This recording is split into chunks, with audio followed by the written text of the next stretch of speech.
playing not only together in the duos, but was facing off in the solos competition. Crew qualified for solos as well. Chapek's just barely missing it a number of times. The Valhalla Vikings duo is incredible together. They are honestly one of my favorites in terms of the duo side of the competition and deserve a lot more credit and notoriety than they get. Yeah, absolutely. And then Deidre and Miz as well. They played at ESO Katowice with Zayt and Saf that you mentioned before. They played incredibly well out of the French community. So we'll be looking out for them, the Gamers Origin boys. And then Nyrox and Aqua. What more can you say about these guys? These guys have been on the rise, and a lot of people are starting to realize how good they are. They are incredibly consistent in one of the toughest regions, averaging one of the best placements. And additionally, we will see Aqua tomorrow as well qualified in the solo competition. We have a chance to catch up with them right before they take the stage. Jordan, what do they have to say?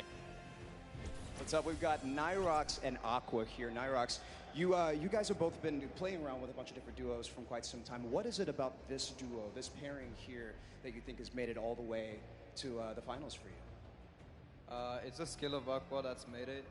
He's really good in every single aspect of the game, and that's probably why we succeed that much. Fantastic. And Aqua, what do you think makes this the perfect match for you guys? Yeah, we're going to win. Fantastic, great. Mechanically gifted, comms are fantastic. We're going to see a lot of that here in just a bit.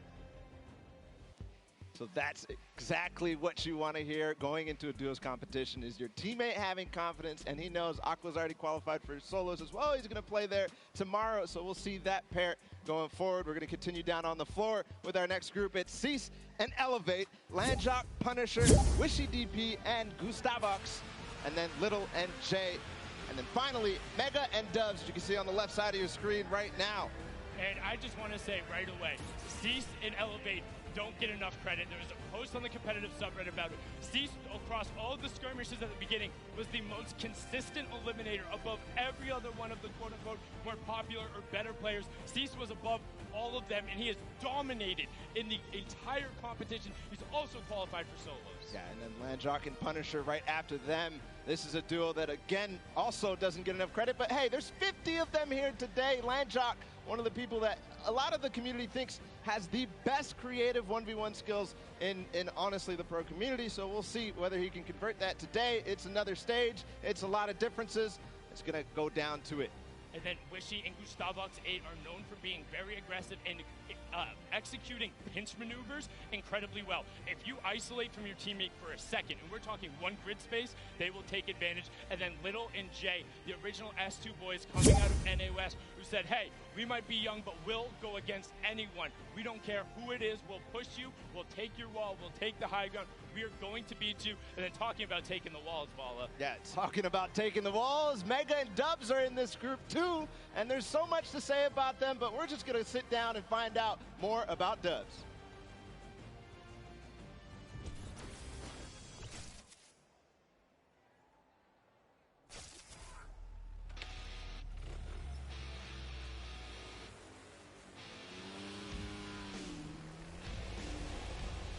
My name is Danny Walsh.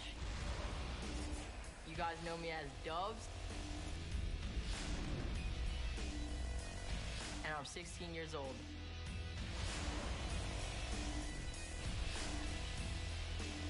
What I love about dirt biking is the freedom you have.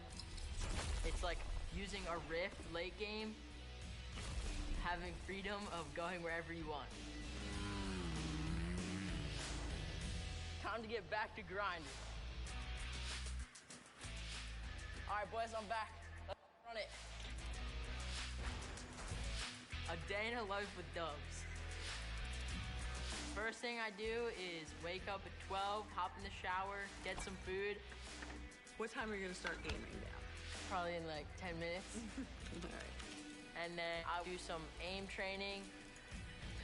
This is one of the maps that I do. This helps with like AR aim. I hop in creative, warm up my builds, and then scrim for the rest of the day.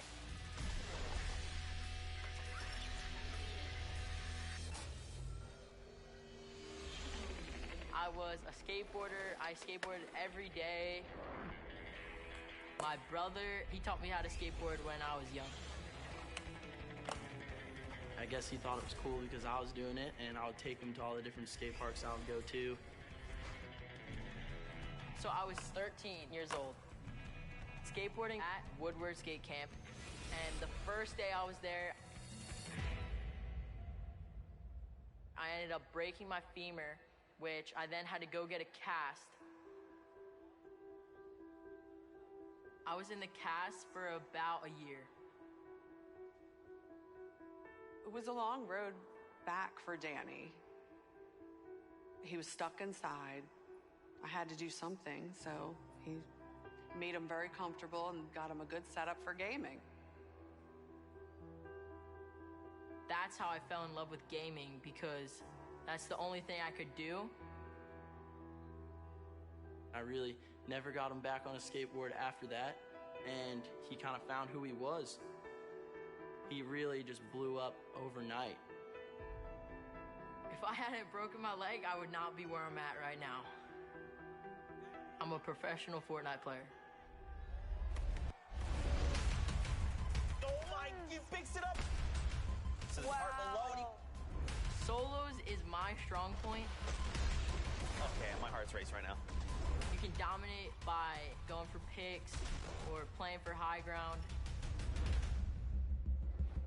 The first time I qualified for the World Cup, it was crazy. People were shocked at what I had just done. He was not with an organization. They were thinking, who is this guy? He's got to be cheating. Nobody knows who he is. He was on a mission to prove them wrong. Dub said, look, I've qualified. I'm just going to come back and just flex on literally the entire region. To prove them all wrong, I qualified 4 times for solos and once for duos and joined FaZe Clan. Dub's consistently good. I play with so much confidence. I just love the game so much that I just want to put every minute into grinding, so I can be the best player I can be.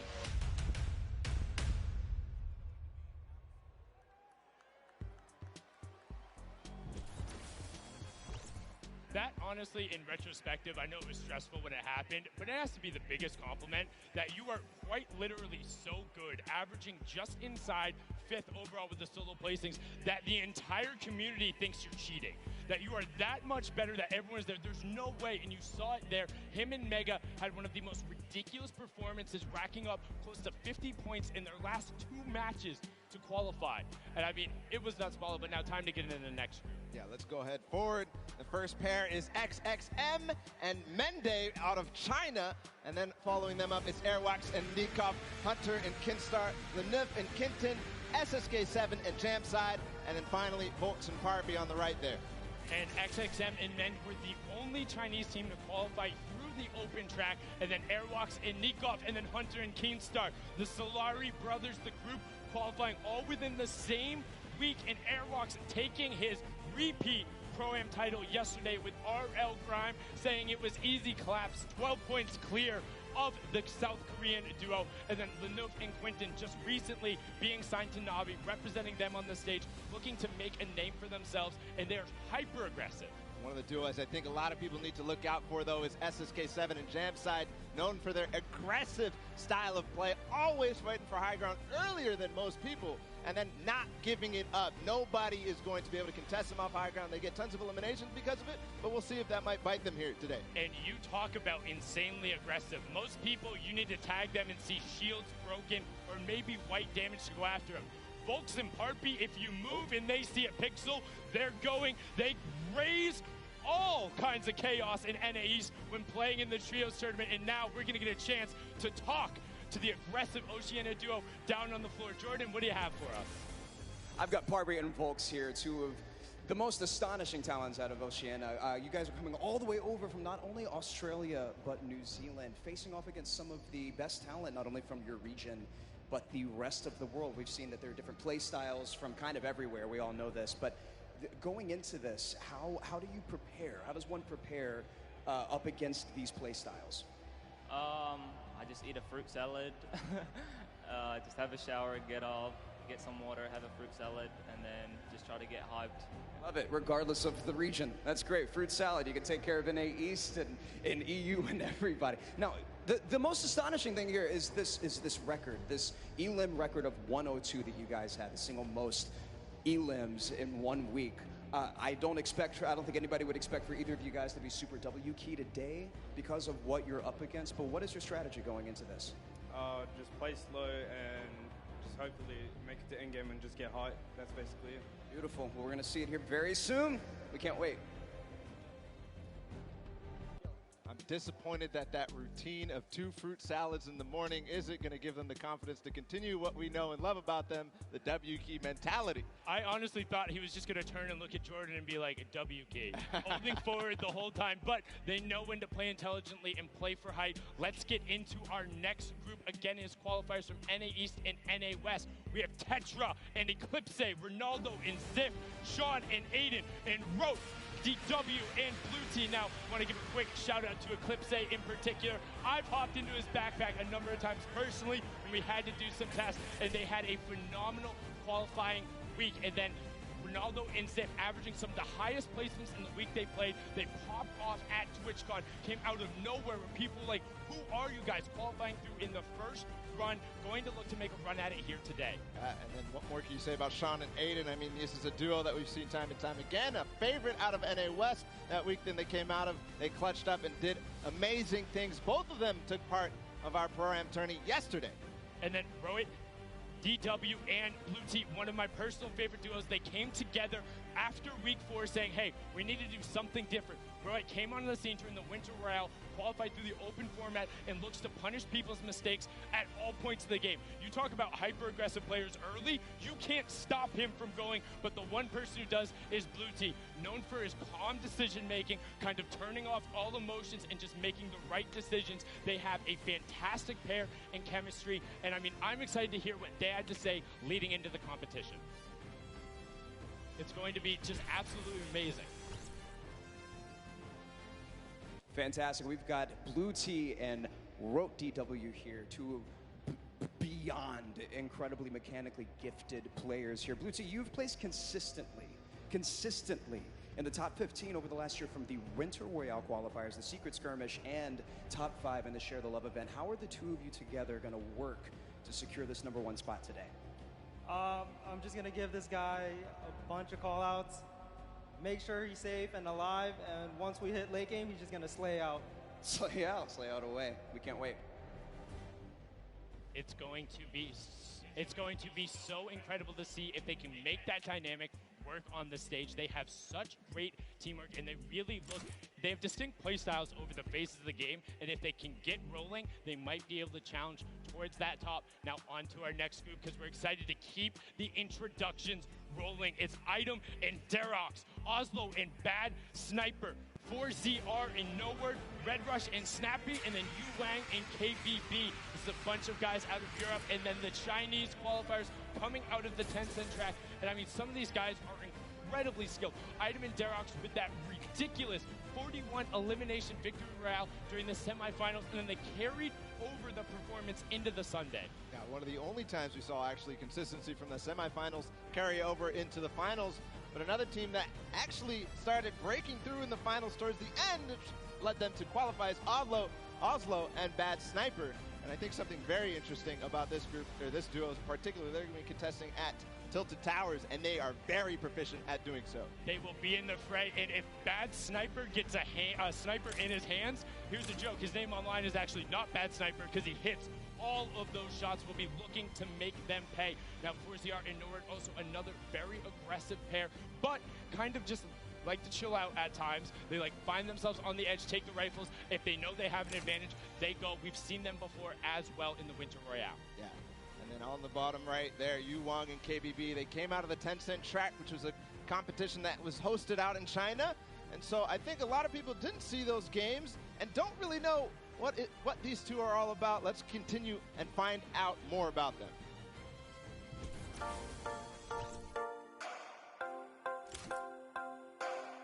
心情的话，非常亢奋吧，就可以跟各国的选手切磋。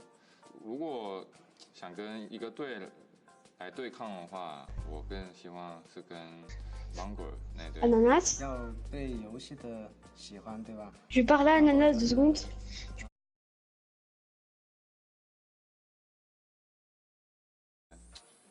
冠军的一种念头，毕竟职业就是要奔着冠军去的。喜欢这款游戏，然后对游戏的理解程度，然后对自己的技术非常的自信。心情就感觉跟做梦一样，但这一切都是靠自己努力得来的，就非常的好。冠军等着我们！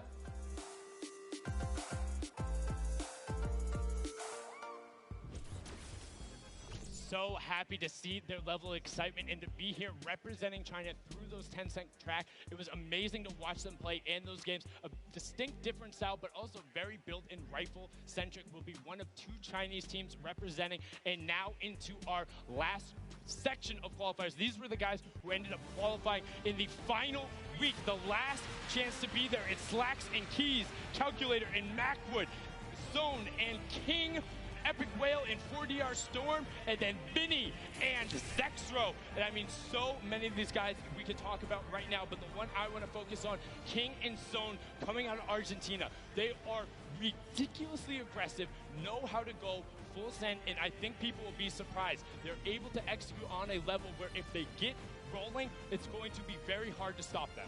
It's one of the same situations as the kind of Chinese duo, at least at smaller extents, because a lot of these guys don't know how they play, don't know how to respond when the play style that they haven't gone up against is shown. But one duo I want to talk about is Epic Whale and Storm, because this is one of the few fully qualified duos. We'll see both of them tomorrow, and what a way to do it, because they came together at the last second as well.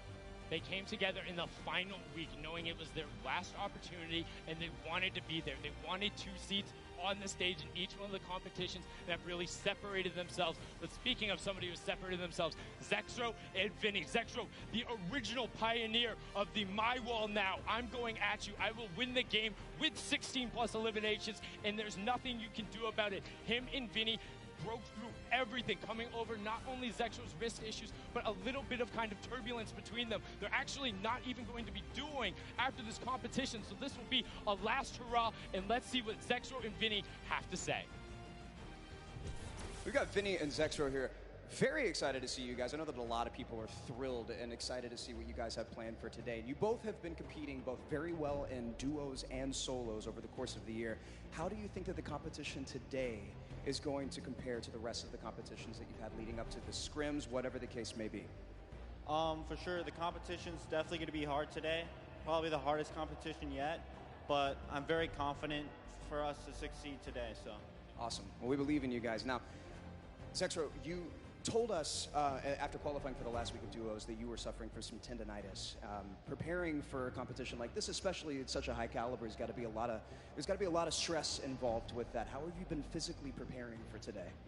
So basically, I didn't really play much, and then I would just VOD review and everything. I would just play on the qualifier days, take a lot of a leave, you know, and then it started going away at the end, and then qualified, so we're chilling. Fantastic. Well, we're all really excited to see you guys. I know that a lot of people are, a lot of TSM fans here and all over the world. It's going to be a great day. There you have it. It's proof that it's not all about just grinding and playing all the way through. You got to do your VOD review. You got to take care of your body, get those wrist stretches in. That's Zexro's story there. We'll see how they perform today. We've got one final group of duos to let on the floor. It's going to be Serpent and Hype, Wolfies and Rojo, Skype and Vato, Borwins and Tux, Kluja and Thomas HT, and then finally Puz and Ming. I mean, there's so many players in here you can call out. Serpent and Hype were the original. Can you translate it to Sunday? They won so many of those semifinals, and in the last week, were able to do it. I got an opportunity to actually talk with Rojo in the practice room, and he says he's excited to be here, wants to play, wants to get on the stage, and knows he'll be able to enact their game plan. He wouldn't tell me what it was, and I wouldn't leak it anyway. Though the stream duo, kind of a little bit of parity there between Vinny and Zexro. Skype battling a ton of wrist issues and then able to overcome it, and I got to speak with him as well, and he's like, I'm just happy. I'm glad I'm here, man. And there was a fantastic post he did about it. Yeah, he had that Twit Longer where he basically went through how he lost his confidence because of his wrist issue and then gained it back because of the support of all you guys at home who supported Skype through his journey, and the French community doing so as well. Moving on forward, Borwin and Tux, somebody I think is very interesting because they qualified and moved through the entire, they switched duos at the last second, so same thing. And then you have Klusha, a player who qualified as well for the solo competition, and Thomas, his partner from Singularity. And the final duo, Puz and Ming, representing from South Korea. Unfortunately, there was an Asian team who was unable to make it. Puz and Ming having won in the Week 8 qualifier where there wasn't an additional spot. And on top of that, their consistent placements earned them that alternate spot coming out of the regions. We had an opportunity to talk with them and have a package set up, and let's see what they had to say.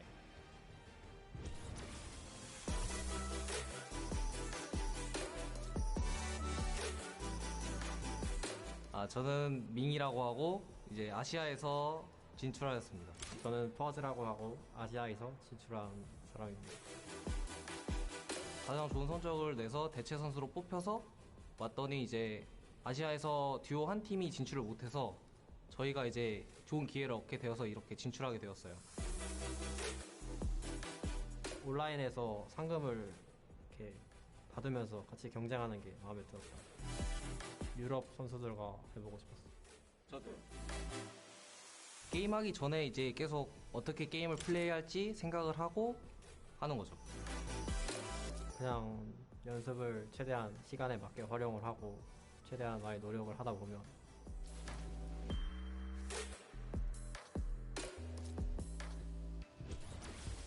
I mean, I can only imagine what is going through their heads. First, taking the top spot in a week where there wasn't a qualification spot, and then having one of the most consistently best placements, then being chosen as an alternate, and finding out you're going to be competing, having a chance to represent Asia and South Korea here. And they are very good. They're known for playing aggressively, trying to find a side of a zone, box themselves up, and get some shots towards the side of the rotation. If they can get that position, don't expect them to not be dangerous, because they will make some waves, and that's the competition. Those are all the players. Those are the 100 best Fortnite players in the world, the 50 best duos. And now there's a duo in particular. We talked about it. The loudest duo when they're announced. They want to be the loudest duo when all is said and done. We have Mitro and Mongrel down on the floor. Jordan, what do they have to say? We are all so excited to see these two play, and honestly, to hear their comms. It's one of my favorite things when I watch these guys play. Now, competing online and competing at a LAN is two very, very different things, obviously. What is the preparation like going into competing at a LAN together? Competing at LAN is definitely different. Personally, I like it more just because I like the environment, but online is easier, but I don't know, I just like LAN more. Fair. You can't beat the energy in a stadium like this. A lot of people are really excited and stoked to be here, and especially to see you guys play. We can't wait. Thank you so much, Jordan. And now, just those guys, they sound excited, but that's it. Enough from us talking. The 50 best duos in the world are on the stage competing for their share of $15 million, Ball. And I mean, 6 games away from winning $3 million to the top duo. Just think about that. 6 games, and then we'll find out who is the best duo in the world. Hands down, no question about it, the best. 6 games. We're going to do that real soon. The duos world champions will be crowned, but that's it. The pre-show is over. Enough from us up here. We'll be breaking down gameplay later. We're going to toss it on inside to kick the show off. You guys have a good one.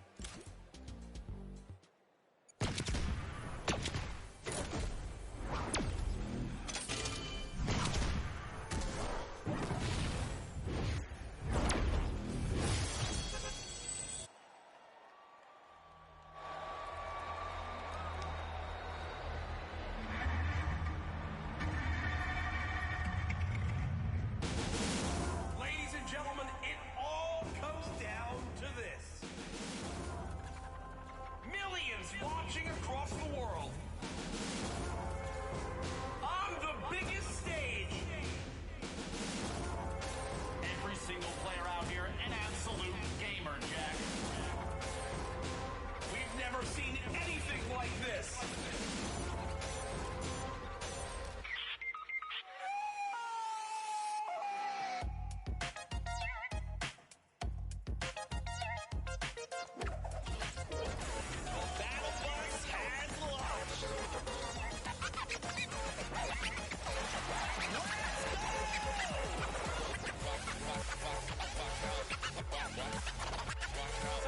Oh my God! Mark to the front! Oh! That could be the difference!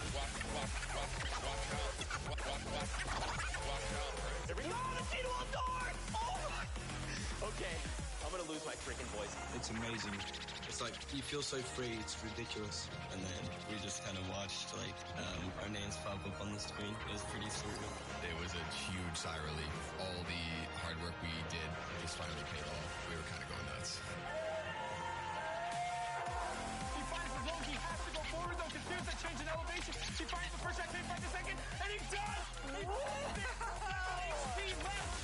That is why he's a World Cup qualifier! This is it right here, the 1v1! Who is the other brand? He takes what? Damage to himself, and all of a sudden it's complete chaos. What a win! Victory Royale! GG!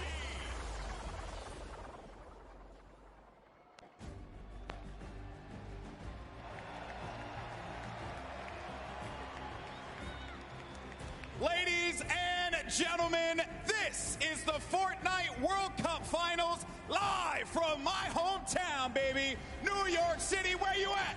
Where you at? That's what I like to hear. That's what I like to hear. This is it, people. The moment that we've been waiting for.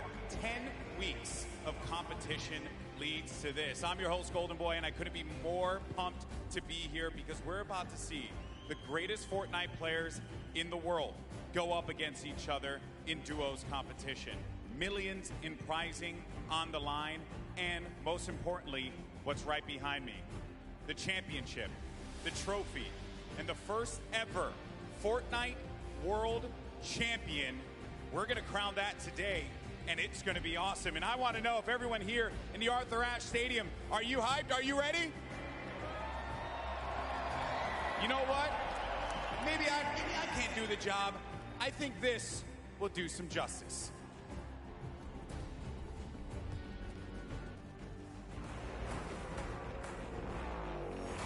No pain, no gain, no guts, no glory. I'm a one-man army, ain't a one-man army. Ain't a weapon formed against me, and you already know the rest, so you know your best ain't gonna stress me. If you the best, I'm the next thing.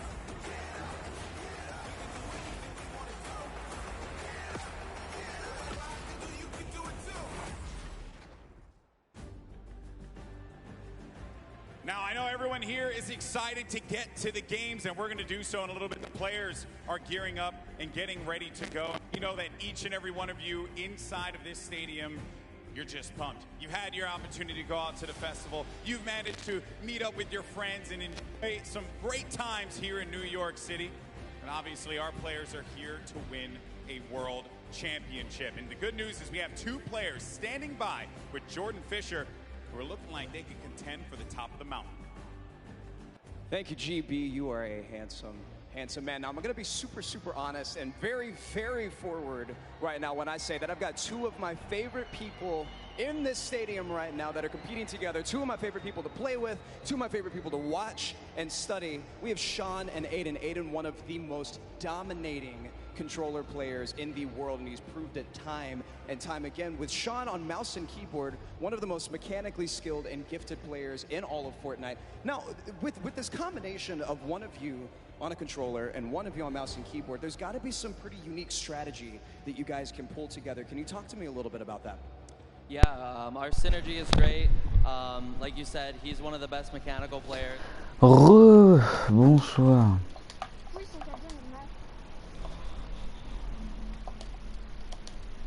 Bonsoir. Bon, ce live-ci, on va pas laisser parler le live comme ça. Je vais commenter un peu. On est en train de regarder la World Cup. Ah, mais moi aussi, t'en fais pas.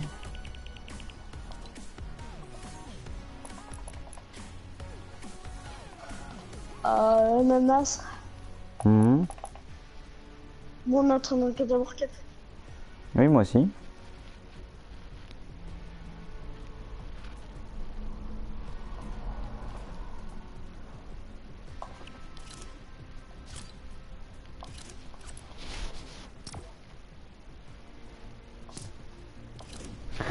Ah. Et tous ceux qui jouent au lieu de regarder la World Cup, ils devraient pas. Hein. Parce que la World Cup, ça arrive qu'une fois par an.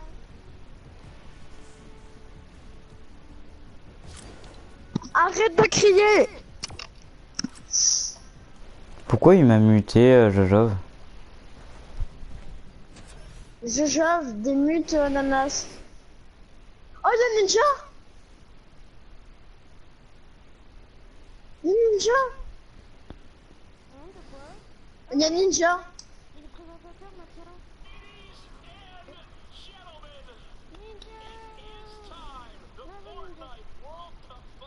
Il est même pas qualifié!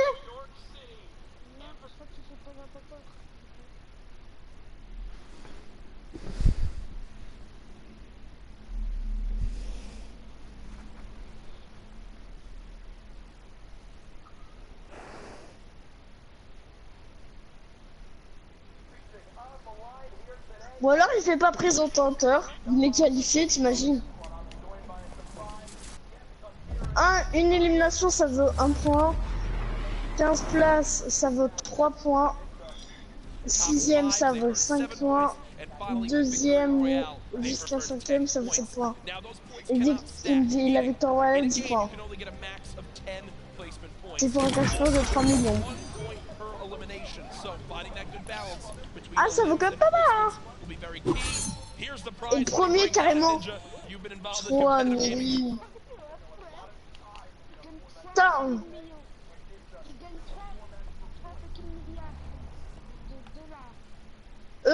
Et crois pas que c'est un peu énorme juste parce que tu joues à Fortnite. T'es qualifié.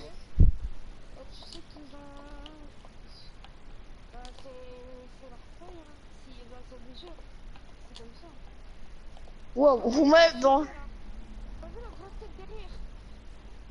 Ah oui. T'as vu le mec qui se rapproche de la caméra? Il est présentateur parce qu'il a les feuilles de présentateur, t'as vu?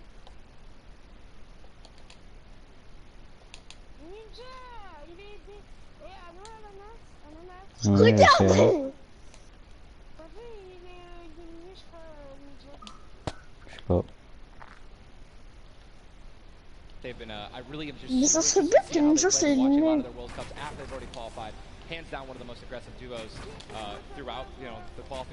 Bah s'il y a plus Ninja, je prends Gotaga. Métro monogame. Europe. Oh bon. Ah non. Last time they played in the week they qualified, their drop of choice was Loot Lake. So will that remain the same today? These oh, c'est trop bon ce qu'on mange. Fights for the different points of interest will be so key. You go with the European duo. Ah, je commence moi. Regarde la grosse type derrière. Mr. Savage M and Benji Fishy. Je sais pas mais ça a l'air d'être bon. Savage M is cold-blooded. Every time I met him, I'm scared of him. And they're absolutely ouais, je suis au dehors alors que ma porte elle est fermée. We'll get those pictures fixed, don't worry, but either way. These guys are two absolute tanks and Ninja. Je pense que c'est qui va gagner.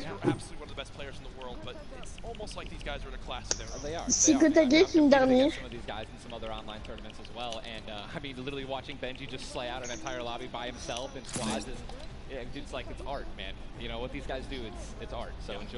I know Mr. Savage has 40 plus eliminations in season 9, which is unheard of, all by himself, solo squads. There are so many ways to watch though this weekend. I've been just looking at my phone already. I'm seeing a million plus en you guys tune in. En fait, je sais pas si c'est l'équipe Boogie qui a gagné la dernière fois. Twitch, YouTube, Twitter, everywhere where there's live streams. Vous savez qu'on peut gagner des cadeaux si on regarde le live. Hein. Je sais. Il faut associer son compte Epic Game avec son compte YouTube. Et moi je l'ai fait. On est obligé de gagner ou genre c'est des concours ou quoi? Bah les trucs, faut quand on associe notre compte YouTube avec notre compte Epic Game, c'est obligé de gagner ou genre c'est les... De quoi? Sur putain, putain, sur YouTube. Oui. Et ben tu peux associer ton compte YouTube avec ton compte Epic Game. Oui, et on est obligé de gagner des cadeaux ou... Oui, tu vas gagner des cadeaux. À la fin du World. Oh, putain, il y a un bug, j'entends plus le truc. Ils sont en train de se fight. Mais ils sont en créa, hein. Je crois que c'est la finale du créa. C'est encore du créa, c'est une blague. Non, c'est même pas le crayon en fait. That's also going to give you 1 point as well. They also drop 50 mats of each, wood, brick, and metal. So, you know, eliminations are definitely going to pay off early game as you guys can stack up those materials. De toute façon, après, c'est. Mais j'ai l'impression qu'ils sont en fait sur un mode de Fortnite. There's a look at the lobby screen, and you know, Ninja, I was laughing with you earlier when players were warming up earlier today because they got some warm-up games, and obviously for On a trop l'impression qu'ils sont clairs. major LAN event, they wound up going through and they were just sitting at the spawn island like they were right now. I mean, look at Oh, par contre, on peut voir un écran d'enjeu, ça c'est pas mal. They're all aiming. None of them are just sitting still. The nerves running through them insane. The average age in today's tournament, 16 years old. Some of these guys are going to walk away with $1 million+ this weekend. At 16, non, je pense... what would you have spent your money on? Non, je pense qu'ils sont... Je pense qu'ils sont en train de s'amuser à se fight, tout ça. On s'entraînait ensuite, ça a vraiment... Exactly, nothing really would change, nothing changed. Le ballon? No, it's so much fun, man. Again, people coming on into the venue, looking at these duos, looking at these contested areas, right? Loot Lake has been a very hot topic. You know, Aiden had been landing up throughout all qualifiers. You see, you know, Mongrel and Mitro, I've been hearing some notes about, you know, tilted. Et hier, il n'y avait pas autant de monde quand c'était le début. As it's now called, of where they're going to go. In your opinion, right now you play 6 games. Yep. You know how detrimental it can be to your mental state if you have one where you kind of drop right off spawn and get taken out. Yeah. What is your game plan here? Are you going for it? You don't care how many people land there. You just go and play. T'es toujours en train de tourner là. Shy away. What do you do? Oh man, these guys are practicing. They know. They know. T'es toujours en train de tourner. They know that, and they're not, you know, if they're intelligent players, they're going to play exactly how they've been practicing the last 10 World Cups. J'espère en They're plus. going to go exactly where they go. They're going to push where they're going to push, and you know they're not going to care who it's going to be. Now me, moi je suis en live donc. I'd like to say that that's how I play, but dude, in a situation like this, I think that if I saw someone contesting my drop, I'd definitely defer. Ah là, 0, j'ai lancé il y a pas longtemps. Donc, I mean, you have one bad game, getting over that, that's going to be a huge mental obstacle, right? You get knocked first. That's going to be something you're thinking about it. In the second game, the third game, oh my gosh, should we change our landing spots? And then je suis sur le live YouTube et mon live, le live du jeu. Non, il est en train de faire sur YouTube. We have what the first map is going to be in front of us, but again, guys, there's so many exciting things going on in the world of Fortnite right now. One of the new limited time modes that is actually going on. Prop Hunt, we watched a little bit of it yesterday, but again, made by Stray Guys. It's a fun little, you know, hide and go seek game. Comme hier. Ninja. Prop Hunt is the greatest thing that Fortnite has created. Ah, le Propens! It is amazing. It is C'est hilarious. cool, cette fois, ils vont faire du vrai Propens. En plus, Gotaga il est fort mec dessus, hein, sur le Propens. Ah, cette fois, c'est du vrai Propens. It's just so fun. I mean, you could be a toilet. You know, you want to be anything. You want to be a pink flamingo, a bus. Just go for it. Just go for it. Ouais, je suis pas. Games of Prop Hunt that we play, but again, right now, live in the gameplay for free. Prop Hunt, a little bit different than the competitive settings. Obviously, Arena, it's been talked about, Ninja. This is the most played in qualifier for a tournament ever in the history of gaming. 40 million competitors. Down to the Moi, je vais le regarder en entier, m'en bats les steaks celui-là. 178 because What? And that is, you can't even put in like your head just how insane those numbers are. I think it's just. C'est très actif sur le Propens. Just Epic continues to change the game, making these qualifiers online. It just allowed so many of these kids to be here today because they've been able to play it, you know, from the comfort and safety of their homes. Je pense qu'il y a tous les gens de la World Cup. Just to qualify. So I think this is one of the first times we've seen something like this, a qualifying like this. And I'm just excited to watch these kids dominate the next freaking 4 hours, 6 hours. I'm ready to stay here all night. Par contre les gars soyez pas racistes parce que je suis en live donc merci. Regardez la foule. Regardez, il y en a pas. Coucou, on a compris hein. Regarde, il y a des murs en pierre. C'est stylé ça par contre. Ah, ça c'est stylé. Il y a des constructions en bois aussi. En métal aussi.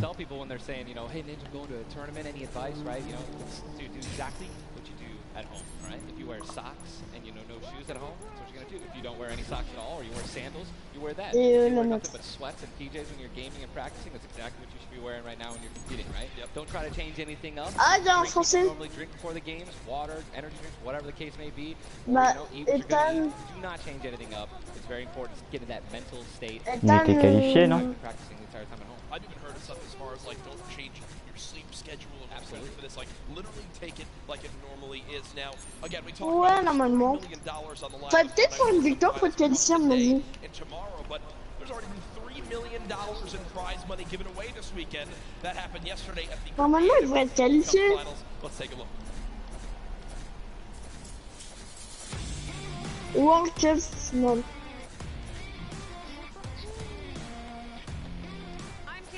And we're here in the player lounge right now, joined by the winners of the Creative World. Oh, là, c'est ça. Congratulations. Il a qu'un dos fan. How does it feel Mais now c'est to ça. solidify that title? It's kind of awesome considering I love creative mode. It's thriving, it's awesome. Oh, la main nord. Tyler, did you ever believe that you guys would secure the position here today? Ceux qui ont gagné le gratis. Ouais, c'est eux. Je crois bien. J'ai rien compris. We got some good players here. I knew Zan would clutch up and he did just that. You could tell he lifted the finger. He said, we need one coin. Just grab this coin right down here. If he can do this without being eliminated. The win? Oh, he missed it, but gets it with the trap trigger. You realize that that one jump won this group here an extra $1 million.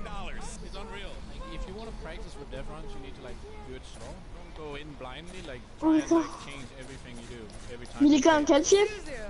Can you see yourself doing even more with creative? I mean, the success of today. Will you continue to go? Ils vont être qualifiés. I think I would definitely stay consistent with creative because I feel like there's a lot of potential in creative still. And yeah, definitely this is my thing. But I want to go down the line and see what each of you guys plan on doing. Bah, l'équipe fiche, quoi. I would probably end up like saving most of the money, maybe like some investments. He's 18 and he just won $336,000. What are you going to do with the prize? Rent? Rent. Yeah, I think rent. I'm going to be responsible. I'm going to save my money. I am going to be responsible and probably just invest most of it and try and get more money back. All right, guys, congratulations again. Absolutely outstanding job. Thank you guys so much for tuning in, and I cannot wait to see what the future of Creative Fortnite looks like. Et t'imagines, là, ils ont vraiment le lama.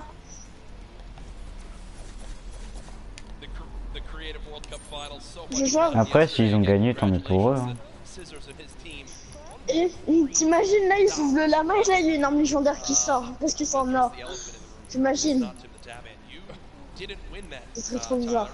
Je crois que c'est blindé. But you know, the crew that I picked out, man, Cal, Taco, Kaz, just a good bunch of kids, man. I mean, I think, and I also got to meet a lot of the creators, the ones who developed a lot of the maps.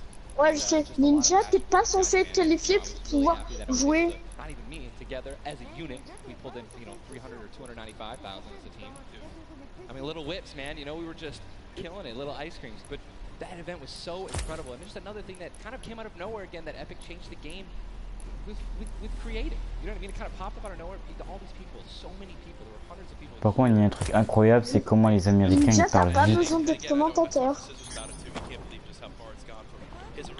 C'est incroyable comment les Américains ils parlent vite. T'as dit quoi? C'est incroyable comment les Américains ils parlent vite. Hands down, Junkyard Juke is the most fun game I've ever played. I mean, if you're gonna go in with a crew of like 32 people, if you think you can muster up a crew of 32 people, like I want that to be a playlist where I could just go and play Junkyard Juke, and it just fills in 32 people. It's so much fun, man. How about that? What about, should we get the whole squad together or not? Down. Oh, we totally should. Ah, d'accord, ça. Massive content creation squad and just go into that. It'd be the most funny thing in the world. I mean, there's nothing greater when you're a little teddy bear and you're just walking around What? trying to make things. Qu'est-ce qu'il fait là? Hey, listen, it's all fun and games here. Obviously, the theme Ninja. is this weekend. Things going on outside of the fan festival. There's also the Battle Pass redemption. Everyone here has got tickets, has the commemorative tickets. So many things to look back on and remember these moments. For a lot of people here, whether they're players, Non, par contre, l'autre, il a pas intérêt d'être à la place de Ninja. the individuals and fans who traveled, it's their first time to New York City. Such a legendary, iconic place to have this major event. You see again the crowd continuing to fill on in, just getting some final things set up for the game so we can get it all launched for you. But trust me, we're all eagerly awaiting the start. Oh, mais non, là, il y en a un qui m'invite. Oh. Represented throughout the weekend, and I have just received the word that we want, Ninja. The game is ready to go. I'm ready. The first Vicroy, man. Who's it gonna be, guys? All right, I want you guys to scream out your favorite duos right now, man. Let's make some noise. Who do you think's gonna win today? Scream it, make it. I want to hear. Oh, it's gibberish. None of it makes sense. I think I hear Mongrel, Mitro.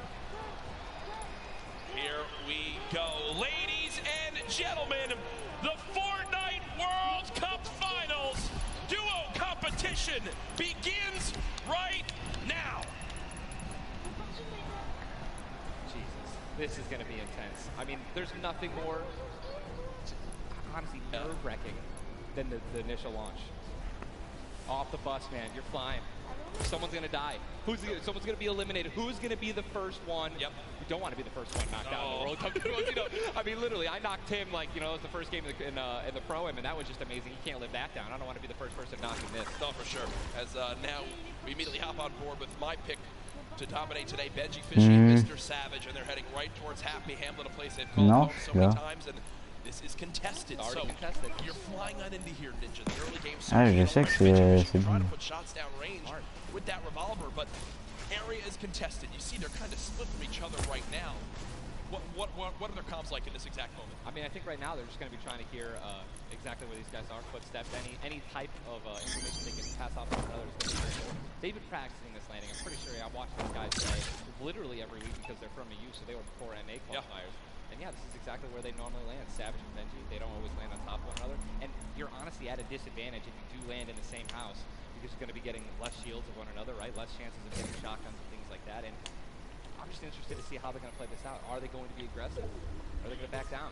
Well, we just saw the first zone has been revealed. It is a northern side zone, so anyone in Happy Hamlet not safe. Polar Peak, Rusty Flights, Paradise Palms, Lucky Landing, all not safe. So we continue to keep an eye on this fight. 98 players remaining right now in this game. Now, we mentioned the increased material farming right now, so you're hitting a couple trees, you're getting 20, 30 materials like it's nothing. Let's shift our focus, though, towards the middle of the map here at Dusty Divot. Looks like Landjock and Punisher go out very, very early in this game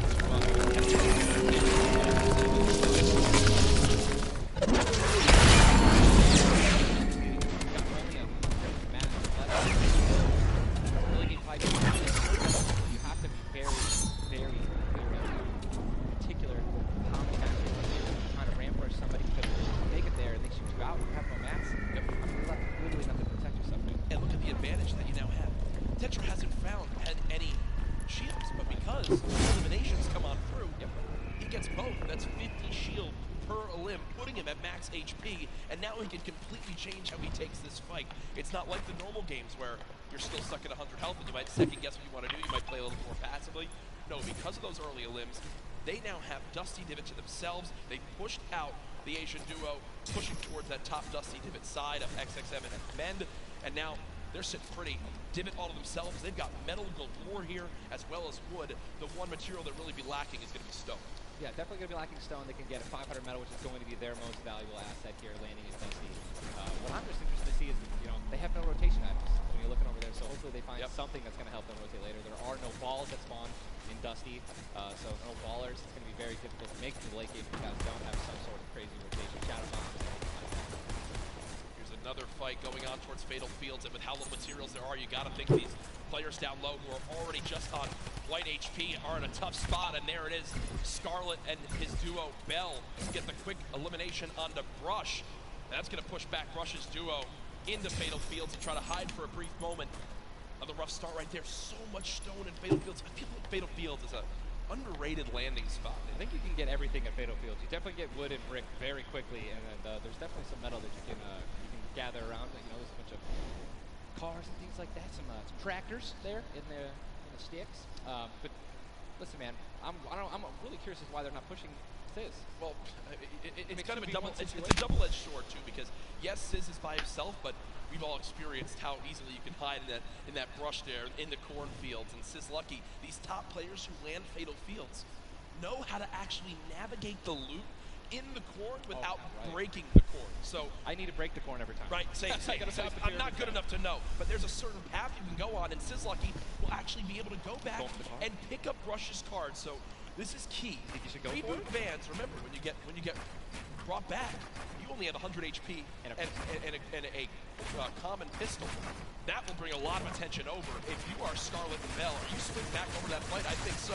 Now across the map, though, an engagement going out between KBB, Wang and their duo up against Vinny and Zexro, and there's the knock right there. Drum shotgun's very powerful. It's definitely underrated. You can get inside something one by one right there. I mean, there's another knock with the drum shotgun, just absolutely wreaking havoc. Ewing trying to take this wall. I think his teammate is not going to be able to stay alive, so it's going to be Zex and Ewing got the shield advantage. All you have to do is play this patient. I'm going to be pretty sure that these guys don't have that many materials, so just needs to spray it out and hopefully find a chance to take it down, but he's sealing up. Yeah, Zexro has minis as well as big shields, so we'll be able to get back the full shield, and Ewing now in a tough spot. Do I try to go? Zex definitely can interrupt this now. He took too long to start going with the res, but it looks like he's just going to be going for the reloads, taking his time, and he might be dipping out, maybe trying to. He's definitely staying aggressive, but he's going to get the revive off, and now it's a 2-on-1 again. Zexro staying confident, though. Knowing right now still at over 150 HP. The teammate has to be at 30 health. The wall comes through, trying to spray it, and it's not going to happen. And you see Zexro right there, hands right to his head. Some solid damage done, but Ewing dropped down to 59 HP. But with that elimination, we'll bump back up to over 100. Very, very close right there, Ninja, with the drum shotgun. Very important is checking out the storm right now. A lot of these players, there's a lot. You guys can't see the screen, but there are plenty of people who are outside. They're going to have to start their rotations. And this is actually where a lot of very talented players with their aim can clean up a lot of kills. This is actually my teammate and I's reverse. Our strategy was to try to get in those spots where you can beam people who are going to be flying throughout the sky using a lot of slipstreams and taking advantage of your incredible accuracy. A little update, too, on Sizlucky. He did get the reboot in Fatal, so they're both back in play. Look at how slow this lobby is going, folks. 92 players left, and a definite fan favorite here. Nate Hill and Funk of FaZe Clan currently set on up near Lazy Lagoon. And Ninja, this is your landing spot that you went to with your duo reverse. What are maybe some little tips and tricks for players at home who like to land here? All right, so there's, if you go on the boat, on the ship, every single one of the masts is like worth 200 wood. You definitely want to go to those to get max wood in arena in probably less than 10 seconds. And also there are some metal anchors in town that you can get for about 300 metal, which is, like the most material that you can get. I mean, I'm just 91 players. I mean, have we talked about Storm Surge? I mean, we haven't yet. And I was going to let that be a bridge when we cross it, but because 91 people left, I mean, how soon we're going to be? We're going to have Storm Surge in every game. Yeah, I mean, it's going to be nuts. You guys know Storm Surge is basically the team that has done the least amount of damage is going to start taking damage until they get above the damage threshold. Yes, and it tells the players on their screen what the damage threshold is. If you're used to playing at home, you probably have never experienced Storm Surge in a normal game, but it is very common in competitive because everyone wants to last until late game, earn those extra points.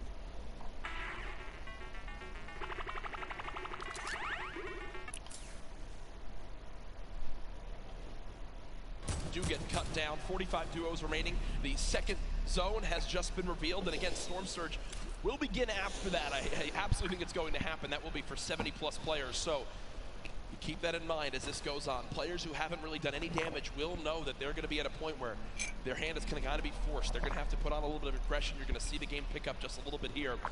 There's Snappy and Red Rush already in. Arm up this metal structure and claim it as their own.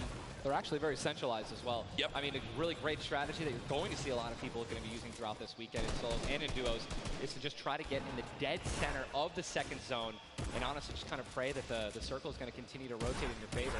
I mean, I'm still looking at a lot of these guys' inventories. One guy just gets knocked in front of him, like going to try to save his teammate. It's not going to happen. But there's not a lot of rotation items. I haven't seen a lot of shockwave grenades. I haven't seen a lot of shadow bombs. I don't see any launch pads in anyone's inventory. Yeah.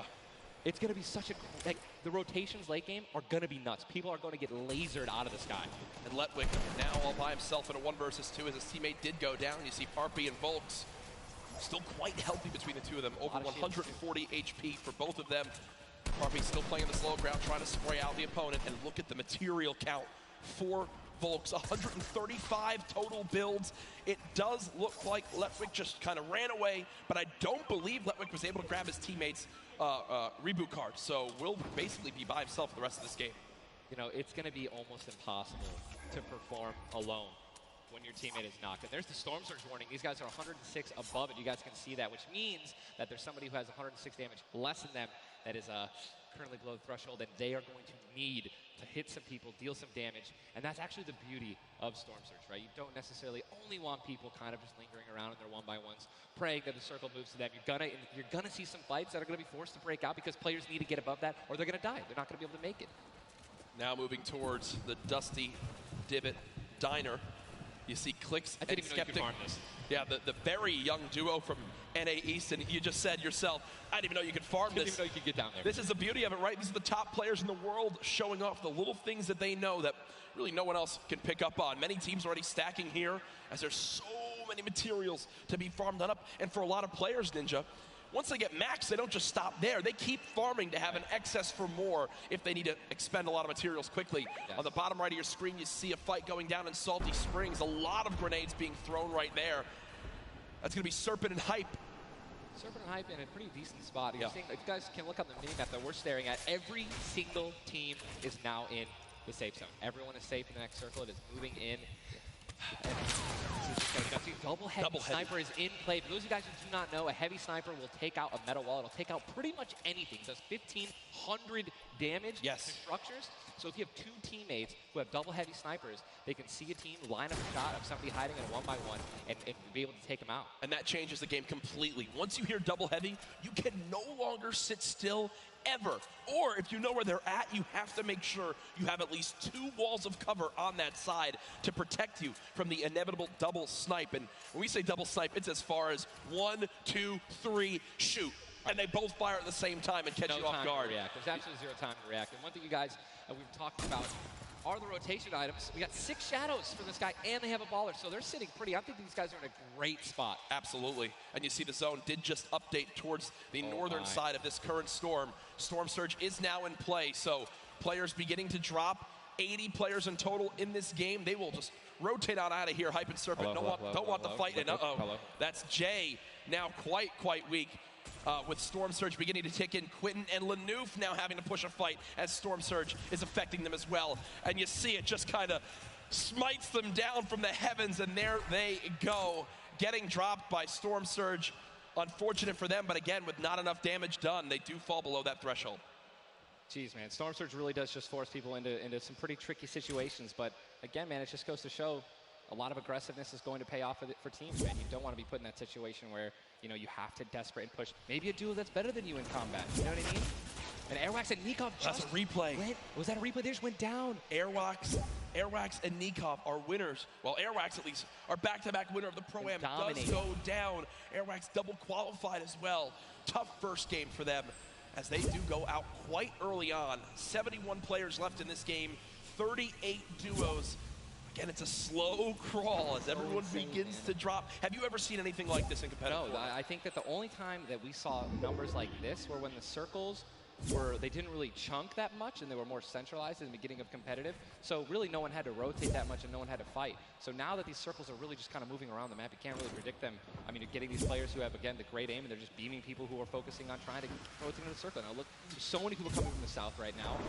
And it's just free kills if you guys are in a top position with solid aim, man. You're going to Texture right now, already getting beamed. He's spamming the spacebar, trying to make it as difficult as possible to hit.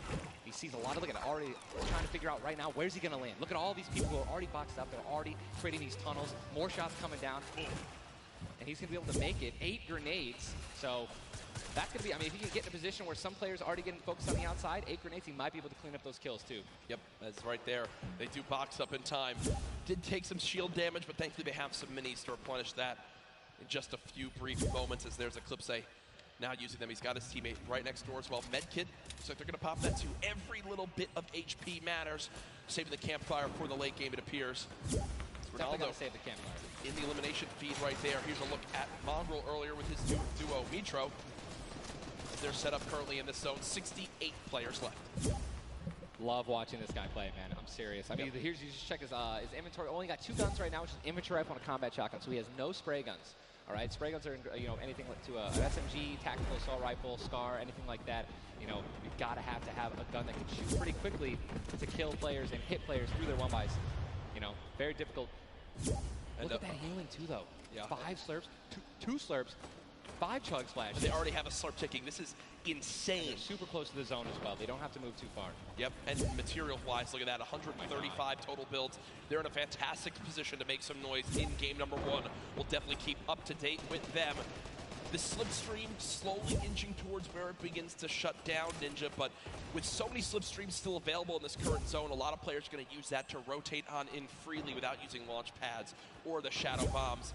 There's your whole map right there, the eastern side of the zone. None of these players really going to be into play. They're going to have to inch a little bit more towards Loot Lake if they want to be safe. Some of the best, I mean, look at these are the best players in the world, and look how close they are to one another, man. I'm so excited when they actually have to force into these fights. The Storm's going to start pushing them. Look how, I'm sorry, man, I just can't, man. You guys notice also, Stinks, man, these players are so talented. It's going to be so hard to spray through their walls and actually deal damage to them. So you need things like grenades, like Stinks, right? Little fart bombs is what I like to call them, to force people out of their 1-by-1s and try to shoot them as they're rotating away, trying to build new 1-by-1s to dodge the Stinks. You see the Stinks right now going down on Mongrel. And Mongrel gets immediately ripped in 2 as it seemed like the lobby began to focus him right there. His duo still alive. With good rotation, luckily.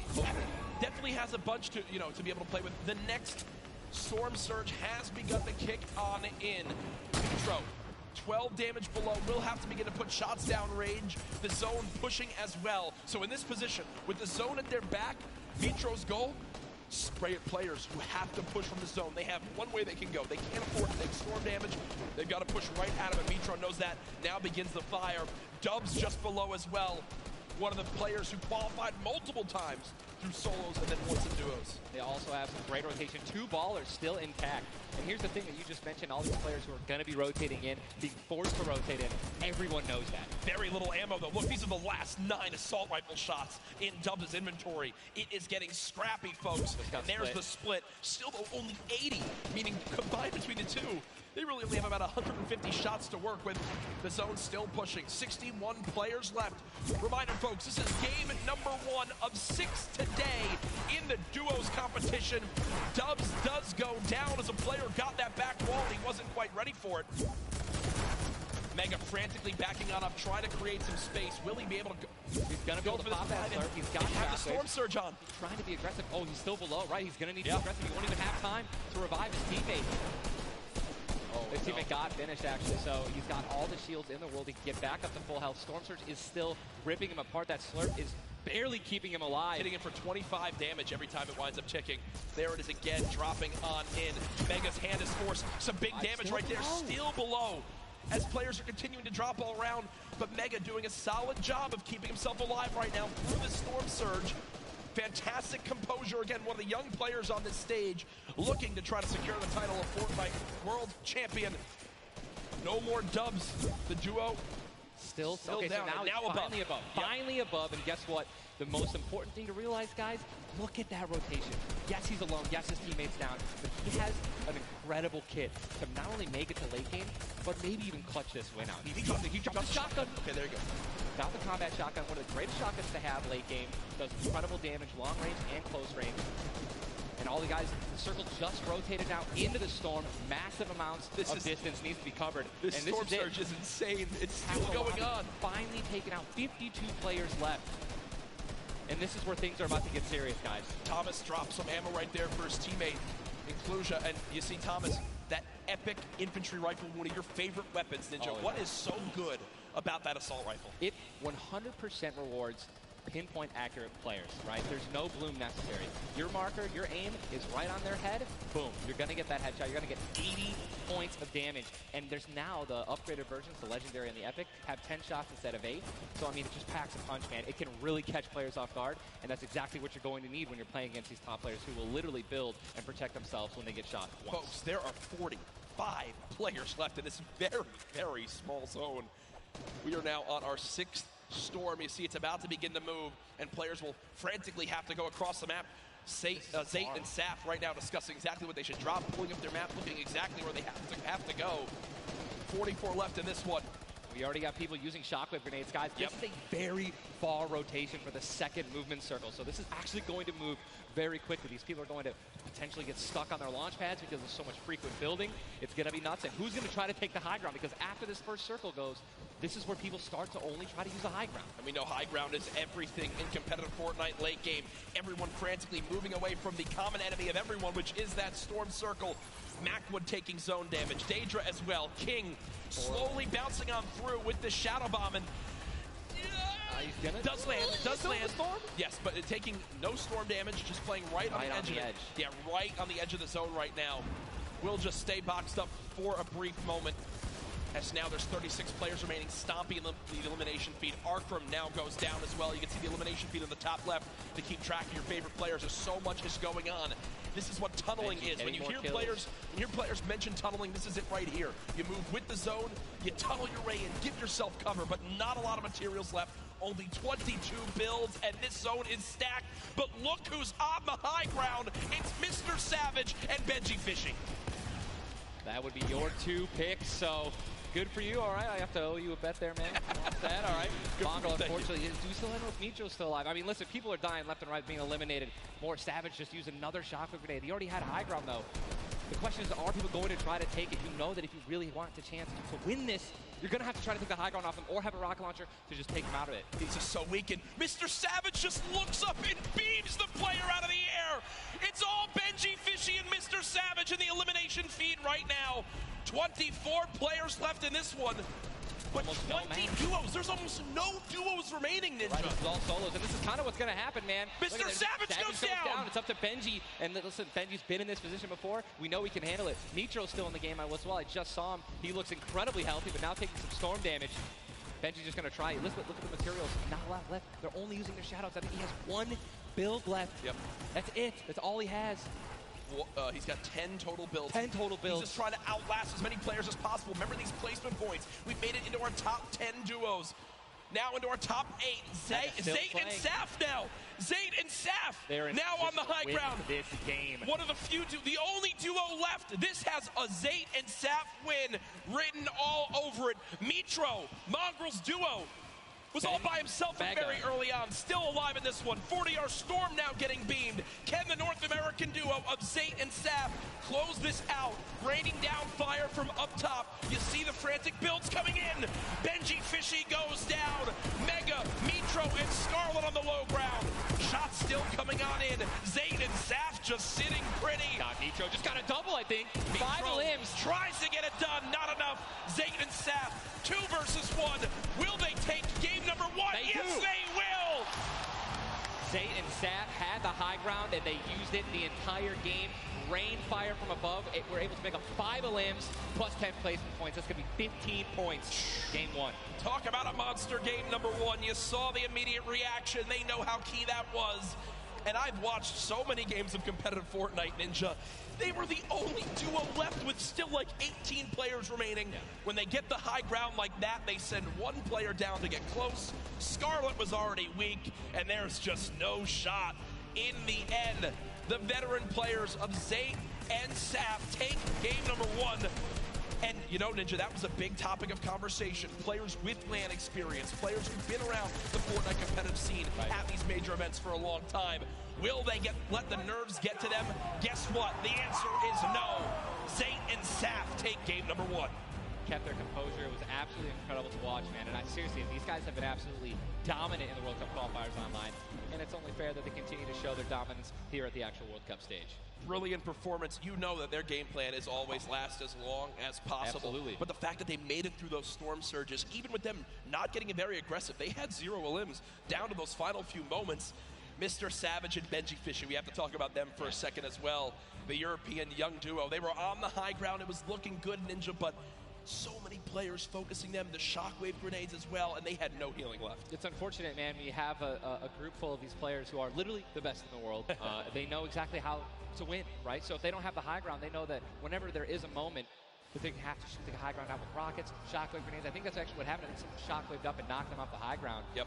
But when you have shield like Zayt and Naftate at the end there, and that high ground, I mean, it's over, man. What a sigh of relief Incredible, for those two. Incredible first game, and we're only just getting started. Remember, 6 games being played today in the duos competition, in which $15 million will be rewarded. Tomorrow, we do it all over again, except with solos. So you'll want to stay glued to the streams here for the Fortnite World Cup Finals live from New York City. Use the hashtag Fortnite World Cup. Get involved in the conversation. Send a Ninja and I your thoughts after game number 1. Who surprised you? What are you looking forward to in games 2 through 6? For me, other things I noticed, man, you've got to be on your A game. When it comes down to taking note of where you are with the storm surge, those were longer storm surges that have lasted than I've ever seen before. I've honestly never seen Storm Surge affect the game so much. Yep. Because here we are having 80 people left after the second circle. So, you know what I mean? Like, and these guys, they're not going to let you hit them. You know what I mean? And if you want to put shots on these guys, it's going to be when they're flying in the air, rotating, which you also expose yourself to a sniper shot. You know. Absolutely. High risk, high reward, man. Right? It's Let's see how these guys change. I wonder if the guys who did get hurt a lot by the Storm Surge, are they going to make changes in the second game? Are they going to be a little bit more aggressive and trying to deal some damage as they rotate? That's what I want to know. That's a great way to think of it. I know there were so many people that want to give their thoughts on these games, but over at Unreal Island, we've got our very own Sundown with his thoughts on game 1. Thank you so much, Courage and Ninja. And the first match of the duos competition is over, and the Victor Royale's experience wins out. We talked about Energy Zate and Ghost Saf and how they've been playing so long together, and that endgame was a prime example of textbook Zate and Saf. We're going to re-roll it one more time, and we're going to break down kind of how they were able to keep the control. Now, pay attention right away. You can see on the backside, Saf has one angle while Zate is going forward, and they're moving back over the tarps they've already established, but the angles they take make sure they're covering everything. They hear the shots below, they're putting the fire down towards them, and Scarlet is able to pick up Mitro, but doesn't have enough to get out. Zate and Saf, 5 eliminations, Victory Royale, 15 points, showing that their competitive experience, their experience on stage and at major LAN events is winning out right now. They say nerves, what nerves? We might as well be playing at home on our own stations because they are just that good. Match 1 is over. Time to get back over the stage for match 2. Ninja and Courage, take it away.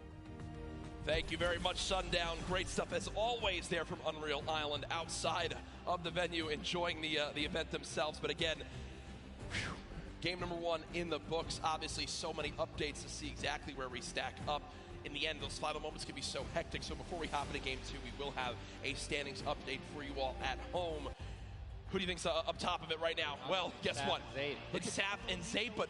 And Benji, Mr. Savage, man. Just incredibly clutch solo moves and plays. Both of our predictions. Both of our predictions. And they're still up there. Guess what? Imagine when they're healthy. And when they actually get some good rotation items, I'd love to see how they're going to play in the late game, man. Placement points so key. You did a great job pointing out Mitro at the end. Not only does he stay alive, not only does he perfectly use his materials and his movement items, but he somehow finds 5 more limbs, putting his team from probably an abysmal game 1 to top 3 in our leaderboards. Again, here are your standings from game number 1. Dubs and Mega. They wound up making it through as well, and that's because of Mega staying alive, too. Absolutely. Incredibly talented duo, man. Honestly, I'm looking forward to seeing what Aiden can do, and Sean, so hopefully they step it up in this next game.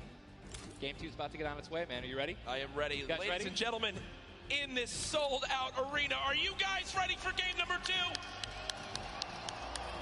Oh, yeah, they are. Oh, yeah, they are. 8, 7, 6, 5, 4, 3, 2, 1. The battle bus has launched. Game number 2 of the Fortnite World Cup Duo Finals is underway. Again, I'm just going to keep saying it, the most nerve-wracking part of any competition, but definitely Fortnite for me, is the second you jump out of that bus. Yep. Right? Once you hit the ground, once these players hit the ground, they're going to definitely have hopefully less nerves, going to get back into the flow, back into the farming mentality. And man, I'm looking at these llamas on my screen, and I'm just hoping that they find them. There's nothing greater than finding the new upgraded llamas at 350 mats. Dude, they're insane. And they're everywhere. And look, wait, can we look at the map? Look at the north side. You've got 3 llamas in a very small area. And many players have gotten better at spotting llamas from very, very far away. I mean, the one thing I was telling my teammate Malachi, I was like, listen, man, sometimes you just actually have to tell yourself, hey, we should probably look for llamas as we're flying in, because, you know, usually you're looking for players who's going to be landing next to you. But if you actually keep an eye out for that adorable pink, purple, and blue llama. And there's one. I mean, look, you're just going to get rewarded with shield, rotation. There's Shadow Bomb Storm, campfires, minis. I mean, these are incredibly valuable. And remember, materials get capped at 500 of each type. So when you get 350, it's done its job for you. You can spend much less time looting and, farming, and much more time looting. And look at Zay perfectly using this Shadow Bomb Ninja. For players at home who are wondering how he just used it for way more than the 6 seconds it actually lets you use it for, explain a little bit of staying on the side of the mountain. Yeah, all you have to do is just continue that jump animation. That's going to trigger the double jump. And as long as you don't touch any solid ground, you're going to be able to continue to double bounce back and forth, man. It's an incredible use of the Shadow Bombs, and you're probably going to see a lot of players do something like that in the late game off of other people's builds, and which is way more difficult to do that off a mountain, by the way. For sure, as we now take a look. That storm is landing side of the map, and this storm is very far. Great point to bring up there. We can see on our side, the zone right now basically gets cut off at Dusty Divot and Neo Tilted, and the rest of the north side of the map are in play. So everyone near the middle and south side will have to move, and you see in the elimination feed very early on, Elevate does get cut down. So a tough start for the duo from 100 Thieves right there, as you've got to wonder if Arkram's still alive. Either way, though, Daedra and M11Z looks like they have players down in Loot Lake. In Loot Lake, Lucky Landing, and they do have a duo nearby. Looks like they're trying to obviously back away while continuing to farm up. Lucky Landing is not really a 4-person landing. When more than two people land here, one of them is going to be leaving a little bit handicapped.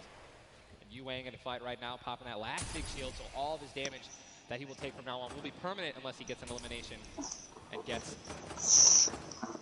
Look at how good these stink grenades are right now. Scram and Mexi have lost so much HP off the start of this one just from getting ticks. The spray does come on through. A third party, though, beginning to shoot down on a Yuang. So another player putting their attention towards this fight. Trying to line a side at Snobby, but KBB does go down. It's now Yuang all by himself, and no materials left, Ninja. He can't even take a wall.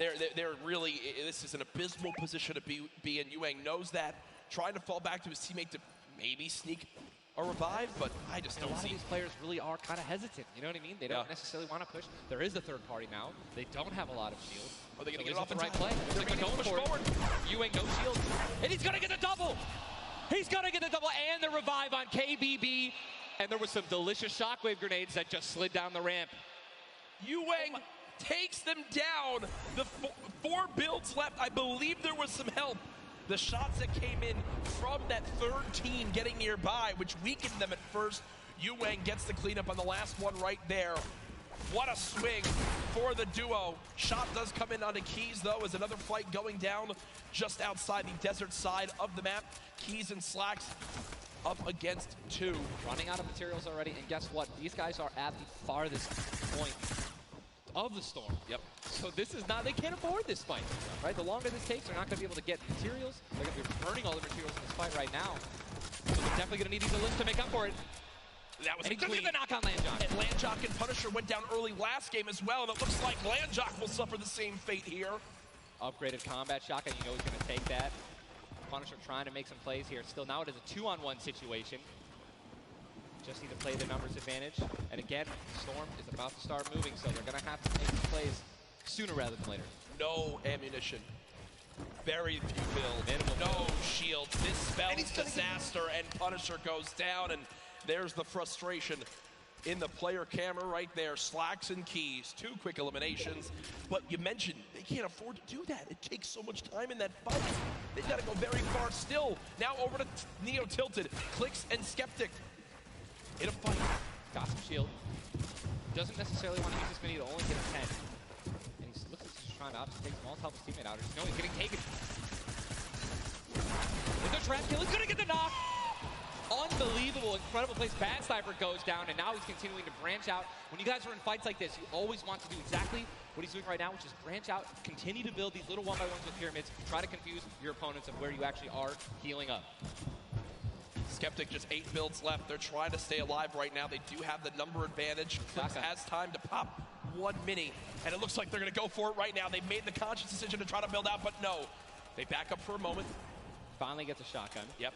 Shotgun picked up. Grenades now as well. They want to go for the second elimination, and we take the, oh my god, we got some trap talk in real life. Did he just take the L in real life? Homie, this is land. This dude's gonna come over. No, I'm just kidding. 40, but the Stinks come on in. Stinks coming in, 22 health left, Campfire down, he has. Oh, and look who's here! Third party. Look who's here! NA puts up the take the L, and EU says, no, no, no! This is the World Cup, baby! I'm gonna show which continent is best. Mitro and Mongrel, full HP, and they storm roll through. Duel ins for Mitro, still right there. Down low. Wow, incredible. Look at that kid. Gold scar, gold combat, heavy shotgun, or I'm sorry, heavy sniper rifle for taking opponents' walls. Look at, they're just stealing and bum rushing, and that's going to be it. And there's no shot right there, Skeptic. You saw, hey, putting on a show, I love it. Celui qui a gagné le premier fight. But then also, Bataillé n'est pas là. Player, I think speaks a little bit too soon. Aiden now on your Là, c'est le deuxième. Does knock one. Hasn't finished elimination yet, so still Bah, will gain 50 HP if he can get the full. There it is. Now a 2 versus 1. Aiden and Sean. Look at how weak Sean is though, Ninja. Non, Ninja, je crois. Alors, s'il est fou là. Bataillé, je crois pas qu'il soit qualifié. But it is also a 2-on-1, and they don't know, we don't know how weak this guy is right now, but if he is weak, they're going to try to trade, and there's a double shotgun shot for over 20. Non, moi, je sais pas. Players no shield left, are going to try to put the pressure on. Sean has health, and look how aggressive they're being. They're both one hit. They can actually grab. They're going for it. They're saying, you know, you would have thrown the trap down by now. And there it is. And look at the take. Oh, tout le monde va être concentré sur son ace, c'est trop drôle. And they'll be rewarded with shields, with materials. And look, Aiden actually, there was 2 big shields. Yeah. Aiden's got the full health. That's incredible, man. See the stats so far in this game. Aiden has done 434 damage, has taken 312, and he's near backup to max health. I know Aiden is a crowd favorite here. Every time the camera goes up, Allez, je pense que c'est ça, c'est très fort. Allez, morceau de live. Moi, je vais voir si on a des nouvelles vidéos. Side of the map, and also guess what? Toujours pour le World Cup. All 5 llamas have been found, so we have some probably high material players right now. A lot of rotation. Oh my god, I can't even. Oh, j'ai tellement mal au ventre. You're getting into it. Looks like a lot of people. I love it. Yeah, we're looking around. They're all gone. There's only one airdrop that's left, which means a lot of players. It's very Des oignons. Avec de la viande kebab. Looks like everyone at the World Cup here is taking their chances. And what's kind of funny with this zone, as you see it on the bottom right side of your map, the slipstreams are there to basically help everyone get from the southeast, east, and south side of the map easily into this zone. So if you kind of sit outside and wait for players to move in from the slipstream, you might be able to deal a lot of damage. And remember, you might think, oh, well, there's no way you're going to get that elimination. I'm not even talking about that. I'm saying 3 damage for Storm Surge when that comes into play, because it is going to happen very, very soon here. We're about a minute away. It literally looks like we've been watching good action. But there's 84 teams, 84 Vous voyez le live ou pas? Yep. I guess that's a testament to our observers backstage. Great stuff to them. Sizlucky does take a bit of storm damage right there. Chug splashes. Non, je me suicide pas parce qu'on va jouer en vrai. This game and they've completely taken competitive by storm.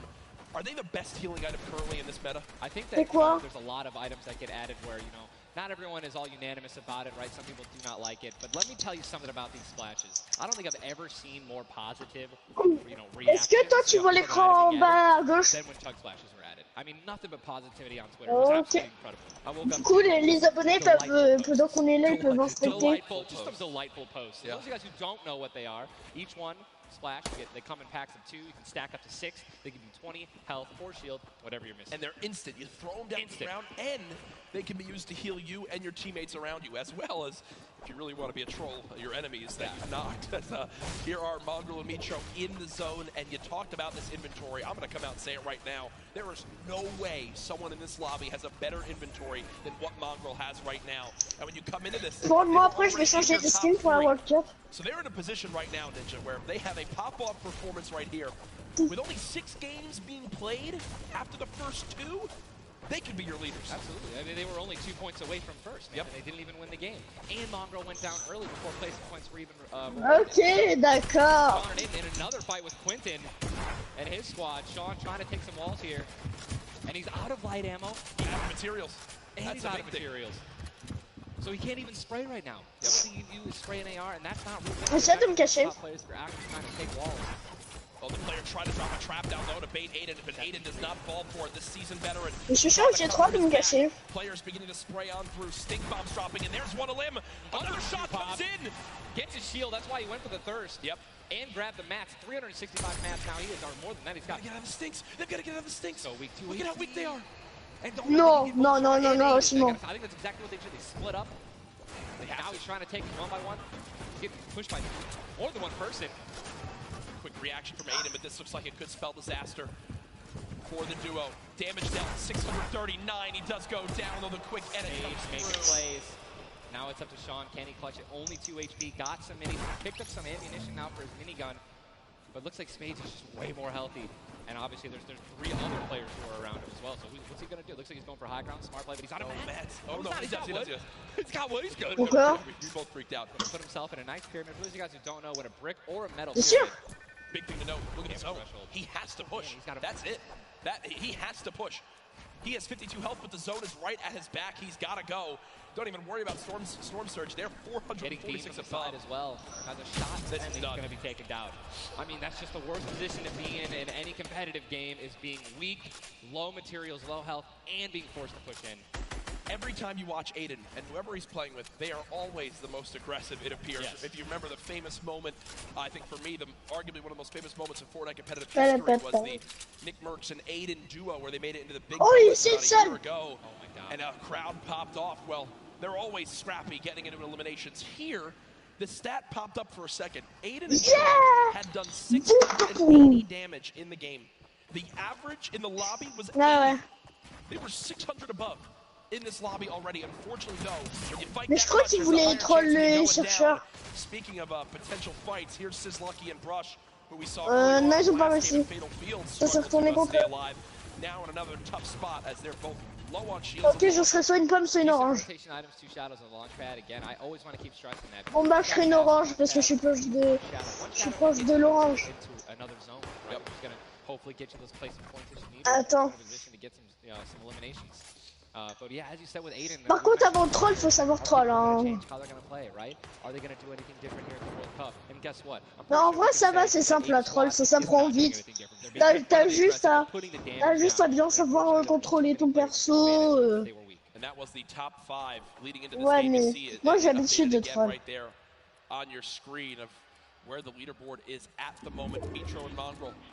Staying alive, holding this pyramid edit. Je suis là. He's not exposed right there, right, Ninja? Attention, il y a un Poppy!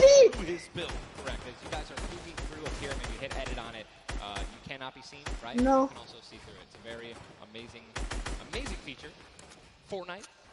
Ouais, mais moi j'ai envie de troller les gens. J'ai pas envie. Royale experience, man. Blue T is in the storm, taking damage, a lot of damage, and he's still going to be rotating. Road taking damage. Je suis une orange. Gonna have to make some plays. And there goes Rody, actually just got knocked. 66 players remain, and this storm is kind of moving a little bit away. Ok, ouais, c'est moi qui est en train de sauter. High ground mountain in play. I mean, I'm wondering if it's going to go north. There's 3 high ground mountains in play, and really mixes it up late game. A drone ship that people can wind up going on top of, and those are brilliant. Oh, absolutely. If you guys can get up on top of those, guess what? You have ultimate high ground on the map without having to place any nets. You can't get sniped from above. Je suis là, derrière. Also, it's incredibly difficult to shoot players that are up there. 100%. But it's important to know that after the 5th circle closes Pourquoi j'ai pas fermé cette porte là? Yikes. That's a massive yikes. So you have to pray that someone puts a launch pad down underneath it somehow. Yep. And alors il y en a un qui me fout cher à côté de la grosse grange. Ok, il est mort. Ensuite il y a quelqu'un qui est une espèce de bouteille dans la grosse grange. À côté, rez-de-chaussée. Qui est dans un chariot. Attention, il est là, il est là. Il est là, il s'est mis là. Non, derrière ça. Tu vois le truc bleu, il est derrière ça.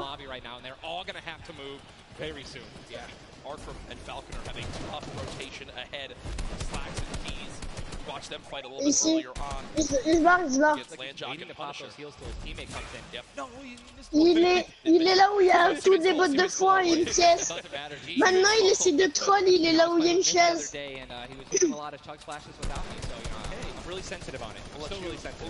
À droite. Il est là où il y a un tonneau et des trucs. Là où il y a des roues, une chaise et des boîtes de frein. And you see Arkram and Falconer. It looks like they did a duo shockwave to try to fly across the map together. Good teamwork. As the rotation begins to move on in, more Storm Surge will soon begin to come into play as well. Jack, I have a question for you, man. Yes. Once these circles start closing in, they're so small. What do you think is the play? To rotate in right away once it's revealed if you're far out, or to wait and be the alors, je préfère voir for me, it completely comes down to écran. what you have left, what you have in your inventory, where you are at the leaderboards as well. If I'm in a position where I know I need to make some ground up on the leaderboards, I want to rotate early and try to begin to spray back on the opponents to get some free eliminations. Yes. If you get the zone on you, you begin to just build on up and get that height. Ça serait bien qu'on soit cachés tous les deux. In this one, though, again, all comes down to rotation. If you have nothing to rotate with and you're far away, I think you play late and hope someone else drops a launch pad near you and use that community pad to your advantage. Yeah, we're looking over here at Yuang, 3 eliminations, sitting here with some very good materials, and it's definitely a very delicious loadout. Anyone with a heavy sniper and a blue SMG in a combat.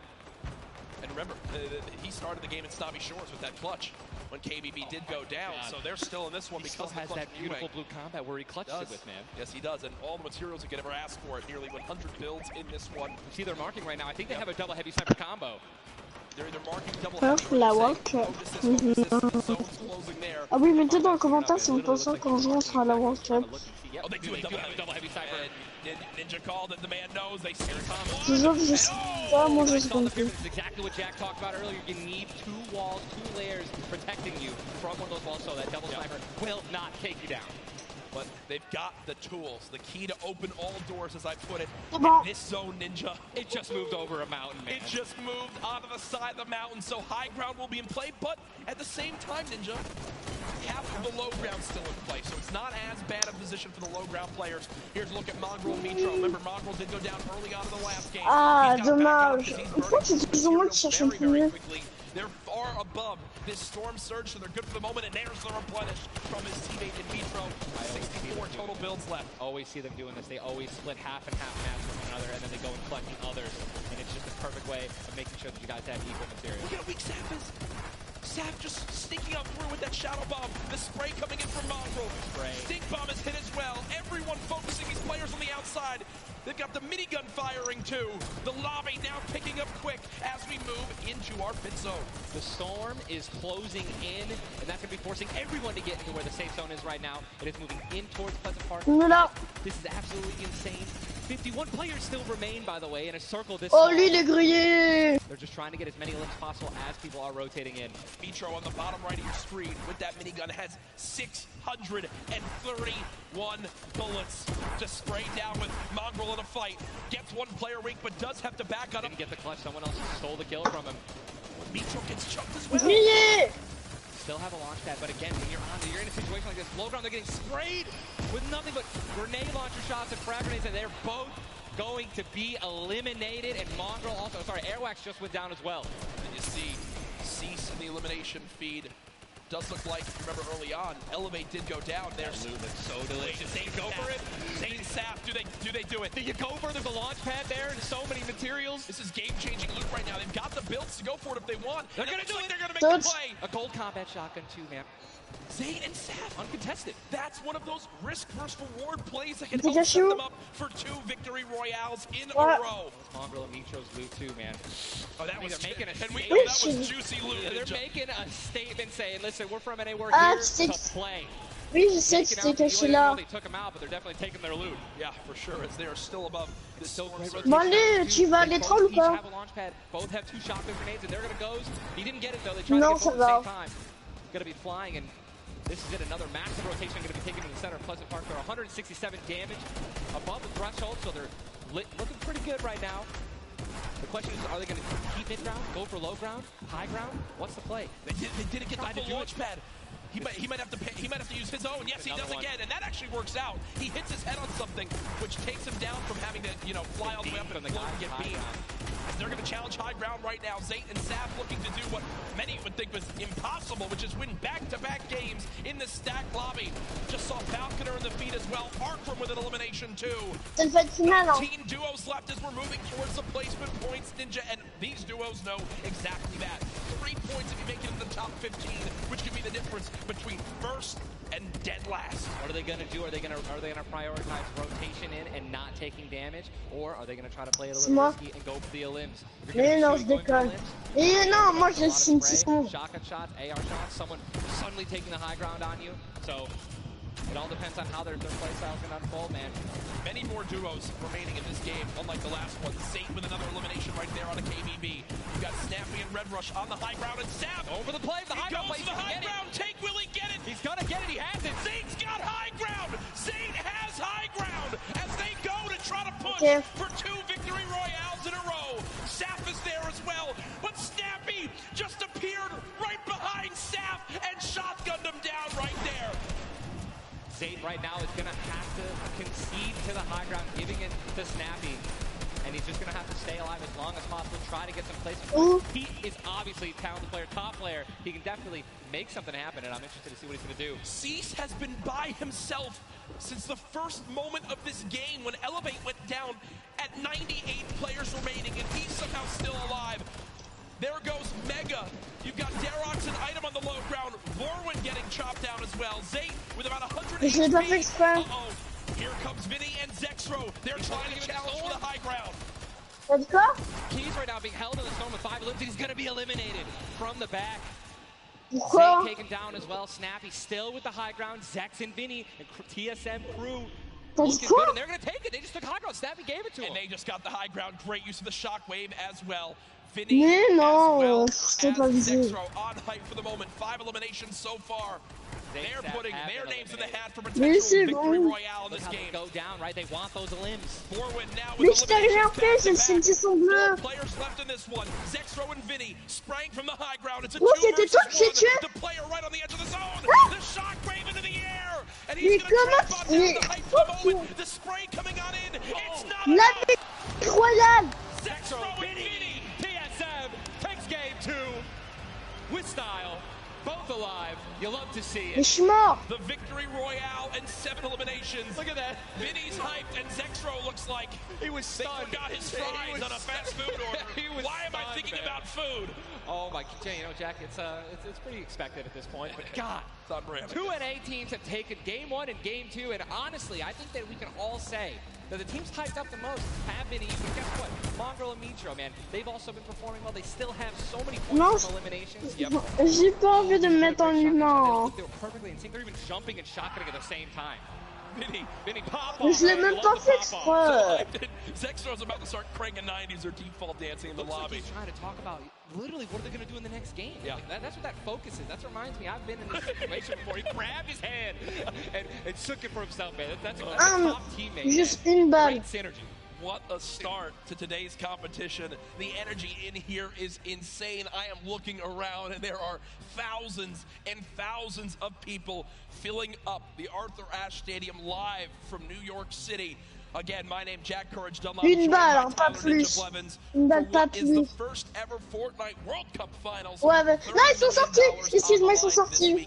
Millions will be tuning on in from across the world. No. There's so many ways to watch, and we're just 1/3 of the way done with today's action. No. And it's already been fantastic. I don't even want it to end, man. I could be here all night. These games are incredible. Yep. And just listen, if you guys are watching at home, you guys want to be here. Right, you guys want to be competing. Take watch these players. Watch how they build. Watch the way they rotate. And we'll see you guys here next year, man. Well, guess what? Là, bâtard. Je suis là. Je suis là. Derrière. Putain, mais il était con. None other than Jordan Fisher. Thank you so Mais much, je suis une horreur. I appreciate that. NA showing Trop tard, il y a quelqu'un qui m'a déjà mis une balle. Of business. Games 1 and 2, Vinny and Zexro with a fantastic in, both together, which is an incredible thing, right? 7 Walk me HP. through the just in-game for you guys. Je te l'ai dit, The comp's kind of hectic because of the noise, but we're just really good at playing together. Like, we're the longest duo that have played together. Toi de la grange, mais tu ne mets pas de balle. Hein. Fantastic work, guys. Back to you, Ninja. Est-ce qu'il me reste 7 HP? Thank you so much, Jordan. The duo of Vinny and Zexro. You know, they've always been known as being so aggressive. Yeah. From all the times we've seen Mais them t'es pas in obligé de these faire le competitive saut. tournaments. Oui, While je they te might be some vois. younger players, they've definitely been around the block here in competitive Fortnite. Again, you just see them just like a lot of other talent here. Viens! Ah, il y a un ennemi! Qualifiers every single week, even though they already qualified, they continue Non! to keep playing, Oh! playing, Enfin, pas encore. playing and practicing. Guess what? They just took the game number 2. You gotta be pumped right now, man. Once you win, Là, je suis en train de that's why I troll. love that energy. Zex was immediately just, I felt like he was just talking. Wow! Wow! On va se calmer, hein. We won that. Let's do it again. Yeah. Right? How are we gonna change? Maybe even do better somehow. Get more wins in Je game suis au corner à côté. Je suis au corner. Going to take their foot off the gas pedal. Folks, we have our Whoa! standings after game Salut! number Ah! 2. Where are things playing on out? It is still Zay and Zap at the top. Dubs and Nigga at 18 points in second. Zexro and Vinny, with that performance, go from 0 points up to 17. Wow! And that is the beauty On se of how this qualifie. plays on out. Anyone can have a pop-off game and come right back. Ah, j'ai trop And vu! Mitro still in the top 5, as well as Serpent Hype, Darrox, Item, Forwin, and Tux, Snappy, and Red Rush all there. While Zay and Zap do have a nice little lead right now, nobody is safe from the rest of this lobby, I'll tell you that right now. I mean, just take a look at the points. No, je suis mort. Right, Benji and Mr. Savage, they fell out of the top 10, but look at that. Ah. An epic whale. Il y a quelqu'un qui est à l'entrée de la maison, en dessous de la terrasse. All they need is 2 or 3 points. À droite. Eliminations right there. And Regarde derrière toi. So Je it's te vois. still anyone's Ok, game. vas-y. All right, 2 pop-off games, 1 pop-off game, boom. Il ressort, il ressort. Attention à côté des fleurs. Oliane, il est Oliane. From that whole time in between, Ah. you win $100,000 as a duo.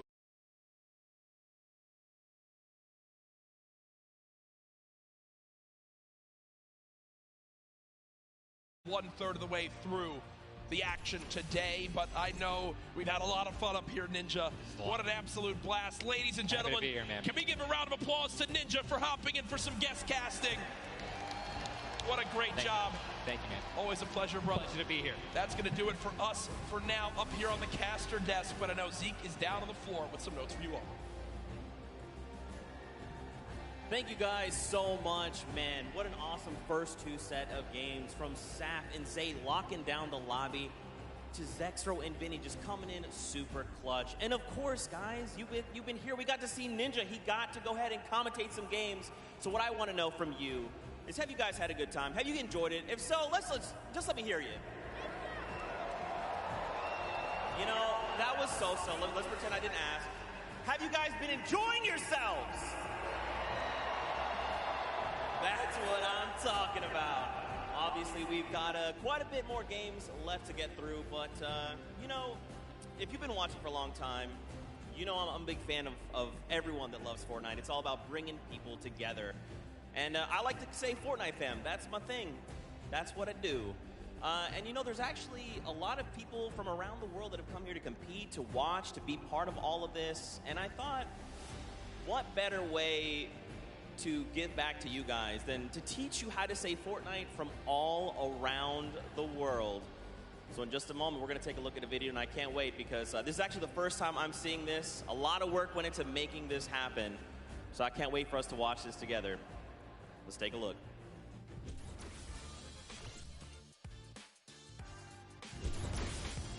Hello Fortnite fam. 포트나이트 팬 여러분들 안녕하세요. Привет, Fortnite-семья. Ni har åkt till Storio. Vad kära Fortnite-folk. Jag är fan du Fortnite. What's up Fortnite fam? 포트나이트 팬 여러분들 안녕하세요. What's up Fortnite fam? Hey, 저는 Fortnite fan. What's up Fortnite fam? Was geht, Fortnite-Freunde? Bienvenue, vous, emmène. What's up Fortnite fam? Yo, what's up Fortnite fam? Are you trying to do the floss? Sorry, I'm texting. What's up Fortnite fam? What's up Fortnite fam? What's up Fortnite fam? What's up Fortnite fam? E aí galera do Fortnite. What's up Fortnite fam? G'day Fortnite fam. Bonjour, comment ça va les fans de Fortnite? G'day Fortnite fam. Cheer up Fortnite fam. What up boys?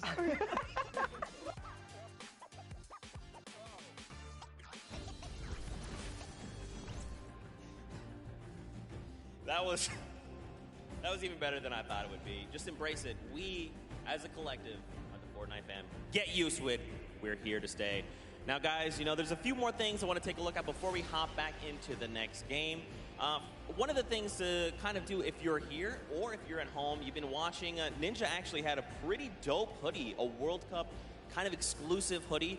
Would you like one of those things? Would you like one of the crazy World Cup shirts that we have? You can totally get your hands on one. Head on over, retailroad.com. Get yourself a nice shirt. We've got some hoodies. We've got hats. We've even got the little drone that's the battle bus. It looks amazing. The top balloon is actually the drone, so you've got the bus that's literally flying around. You best believe I'm going to pick one up and mess around with my family. They're not ready for it. But there you go. There's some on your screen. Also, that Drift shirt, by far, my favorite piece of merchandise ever. Those of you that really do know me, you know I love Drift. He's easily my favorite character. But just some cool things. If you're looking to get some World Cup exclusive thing, go ahead and take a look. Now, for those of you who have also been watching kind of all 10-week qualifiers long, you know we love Golden Boy. And there's actually one thing specifically he was kind of telling people as we were going through interviews. And that was, hey, when we get to New York, you're going to be in my hometown. Let's catch up and get a slice of pizza. Now, I know you're thinking, wait a minute, Zeke, what about like everyone else? Why is it just Golden Boy? Well, he's a Golden Boy and he's selfish and he wanted the pizza all for himself. Get called out. That's right. Now the world knows. But a few of those players actually took us up on the offer. They went out for some pizza. They had a night on the town. So let's take a look together and check this out.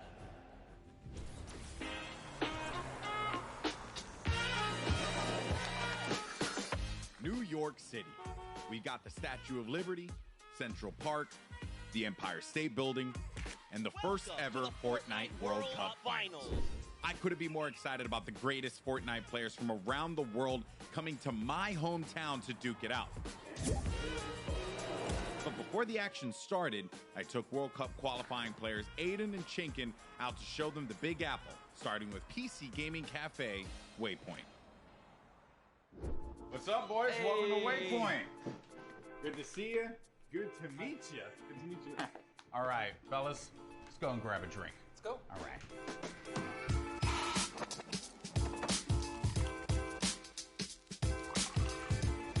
All right, gentlemen, thank you so much for joining me here in my hometown, New York City. Thoughts on it so far? Chinkin, we'll start with you. Hot, okay. A lot of people. Yeah. Hot and a lot of people. I'm sorry, but also welcome to New York. That's kind of the way it is out here. Where are you from in Austria? Austria, like I'm near Salzburg. And the population? 40K. I think it was like 40,000 people in the train that you were in on the way here. Probably. Yeah, so. There was so many people. Now I want to talk about the competition at hand because obviously this is going to be the biggest opportunity, I would imagine, of your lives. You're going to be playing in front of a massive crowd. Is there a way as a player that you prepare for that? I don't think like there's a way to like prepare for it. Yeah. But try to like calm down, not get like nervous, not get shaky and stuff. Yeah. And then we should be good. Like. It's still crazy having like a live crowd. Yeah. I try not to take tournaments like too seriously. If I play relaxed, I feel like I do better. I remember when everyone's like, this guy looks like he's just chilling on his couch at home, the casters, and it was like, I was just relaxed, you know, and just I feel like I played better. Okay, so gentlemen, we're gonna be heading off to some different sites around the city. We're gonna go to Washington Square Park, so let's go and check it out.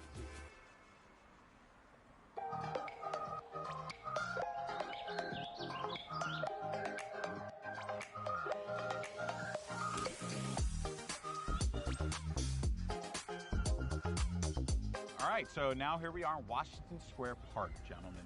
And I love the fact that we've conveniently set this up. I don't know what these pieces would symbolize. I don't know. I'm not too sure. Is it like king or queen? While we have this here, let's talk about competition. You guys are potentially going to be facing off against each other. Have you thought about that now? I don't know. I just don't want to feel the L2 spam like. Oh, you don't want to feel the L2 spam? I've watched them play a little bit. Him and Stompy, they're very like, I've seen them play aggro before. It's pretty scary. So if you have chemistry where you can play without even talking, you guys know what you're gonna do. That's like, a team like that's gonna win. So what you guys are gonna experience this weekend, this is the first Fortnite World Cup. You're going to be playing for millions of dollars potentially. Has that even set with you guys yet? Even if it's not me, I'm thinking there's going to be millionaires after this tournament. There's going to be millionaires. Life-changing money. I try not to be, I'm not like greedy about it or anything. It's really nice to see like people that nobody know about and they could just blow up off of this. All right, I'm gonna dive more into that, but I think it's time to get a slice of pizza.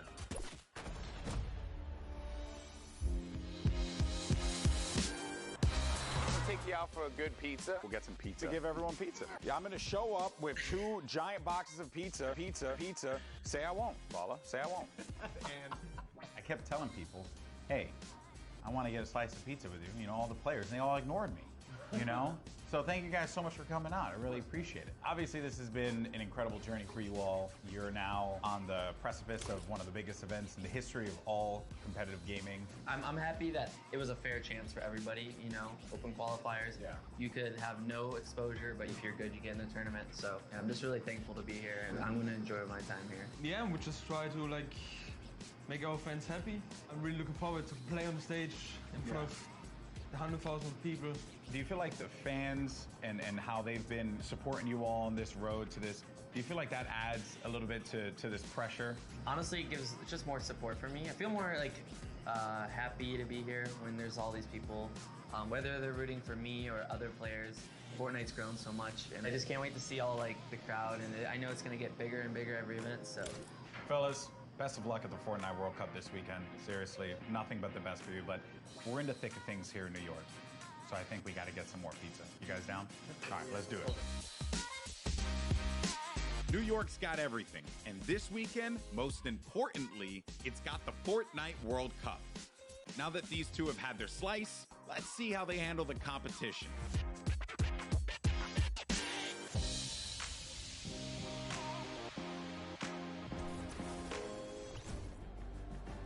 Good guy, golden boy. You gotta love him. You can't not. He's just the best, and it's really cool that he got to go out, hang out with Aiden, get some pizza, and, you know, just tour New York. You love to see it. You love to see it. Now, guys, there is actually a dynamic duo that we want to talk to. We actually have Jordan Fisher standing by. He's going to be chatting with Nyx and PF Zin. These guys qualified back from the Brazilian region, and they've got some things to say. So, Jordan, let's go over to you. Thank you, my friend. I've got Nyx and PF Zin here. Nyx, you have been absolutely dominating in the last few weeks, especially where the solos and the duos are concerned, being the first Brazilian player to qualify for the World Cup. Can you talk to me a little bit about the dynamic that the two of you share as partners? Nyx, você estava dominando nas últimas semanas, principalmente para os qualifiers da World Cup. Você pode falar pouco sobre a dinâmica de vocês? Eu e o PFzinho costuma jogar bem agressivo e tentar pegar o máximo de eliminações possível. PFZ and I, we try to play as aggressively as possible and get as many eliminations as we can. As you should in the name of Battle Royale. Right now, PF Zin, you seem to balance out the fiery kind of loose cannon nature of Nyx, who is obviously a dominant player, you know, kind of helping him set up for a solid end game. What's it been like to work with such a young and fiery player like Nyx? PFzinho, você parece que você consegue contrabalançar o estilo bem incendiante do Nyx. Então, como é que é isso para você fazer esse lado mais balanceado da dupla? Basicamente, eu tenho uma role de suporte, então eu meio que fico nas backlines e ele vai na frente.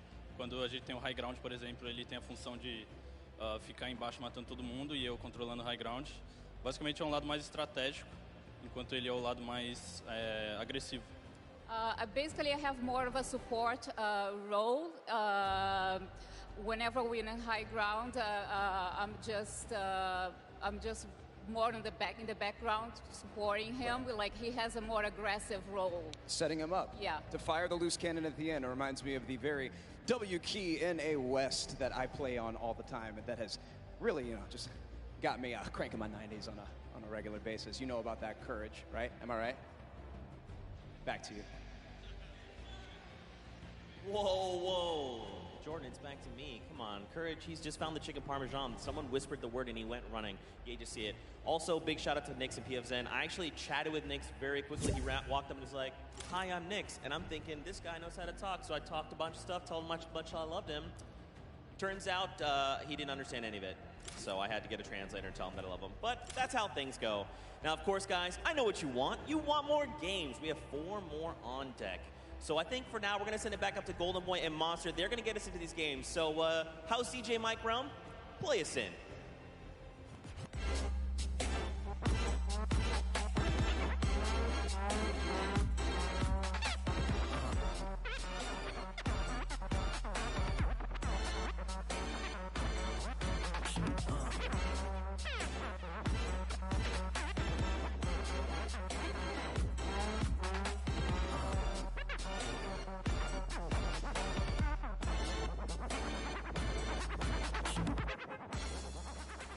All right, huge shout out to DJ Mike Realm, spinning the ones and twos here at the Arthur Ashe Stadium. Golden Boy alongside Masadifa's Boricua Boys back at it again, looking to bring you the fun as we have games 3 and 4 on deck.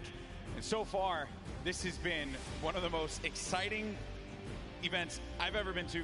That game 1 was ridiculous. Game 2 did not disappoint as well, Monster. No, it didn't. I thought for a second there we're going to see back-to-back performances from Zayt and Sap. And I mean, we honestly did. Everyone that was in the top 10 contestant, even Miz and Daedra, they were performing. We saw them cut it all the way through. And it's that level of consistency that's going to cut the difference in making it all the way through the top 10 and being a World Cup winner. What I've loved seeing is that standings page, top 10.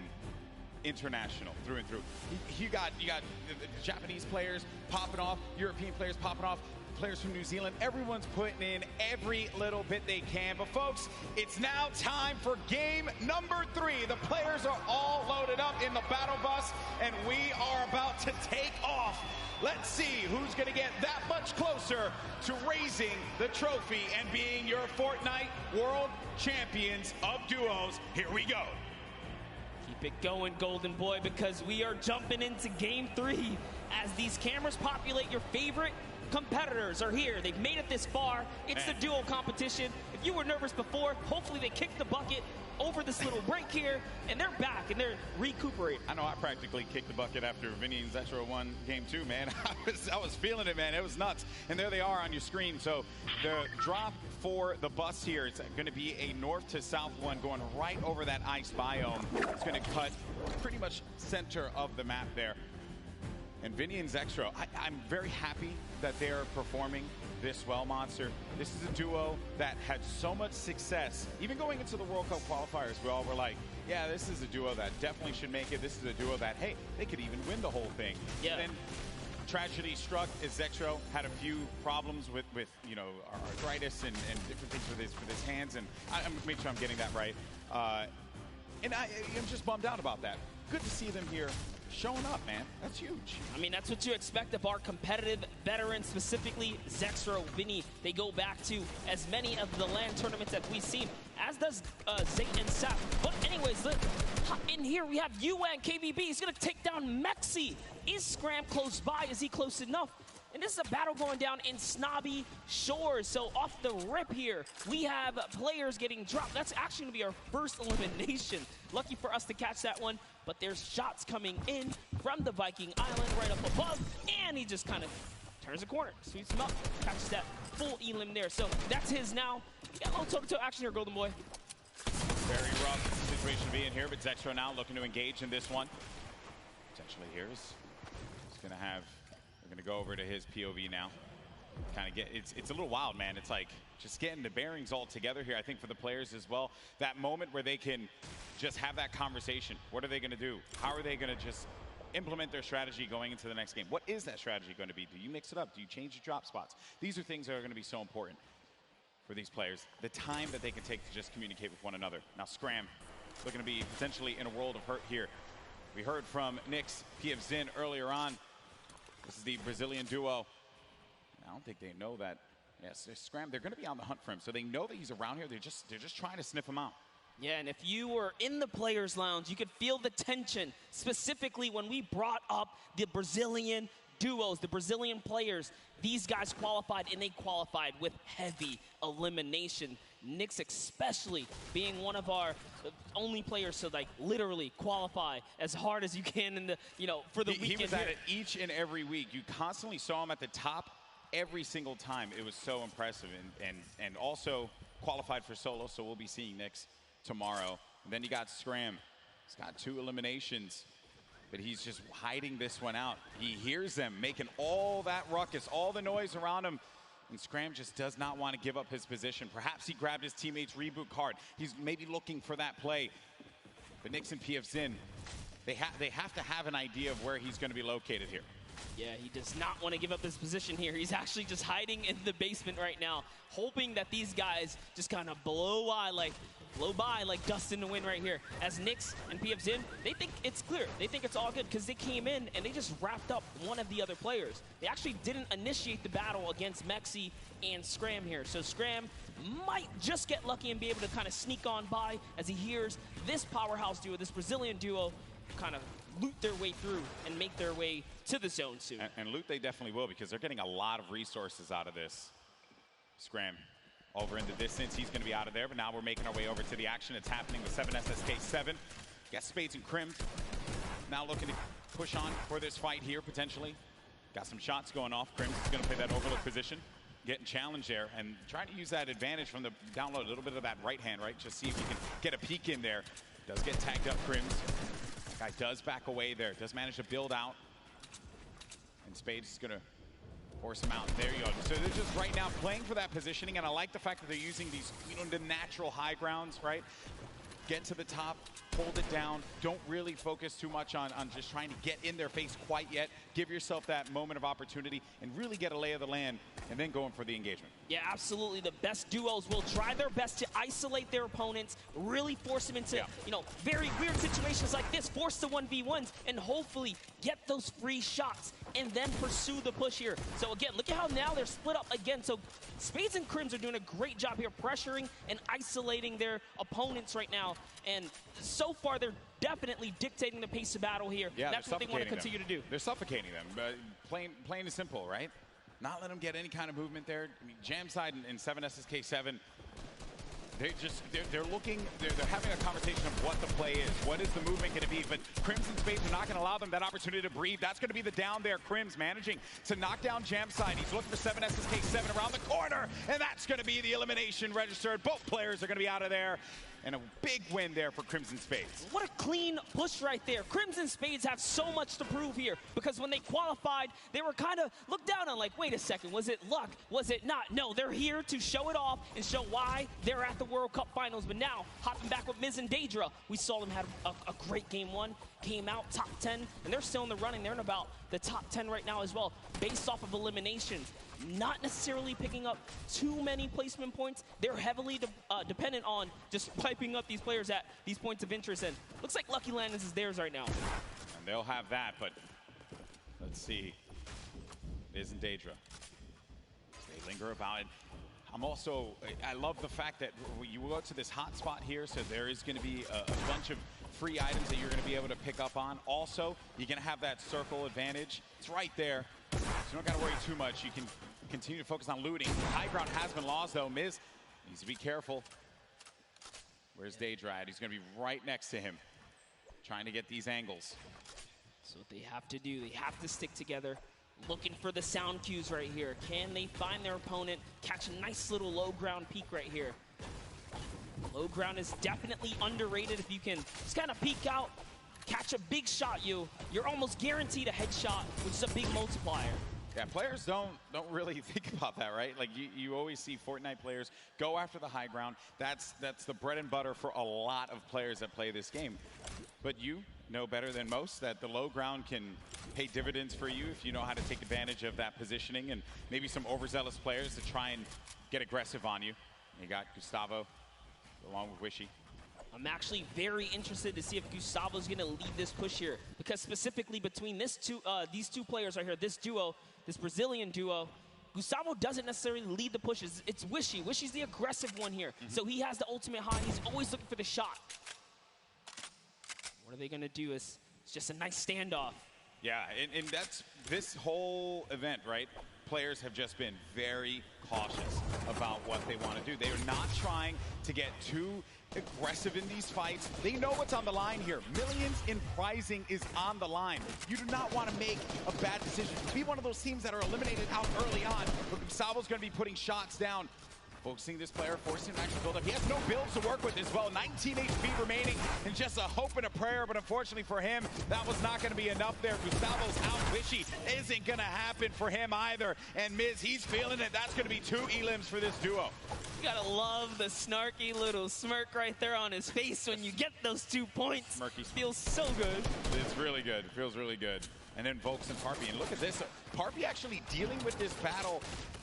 And this other player that actually got the high ground against him was focus firing on Volks.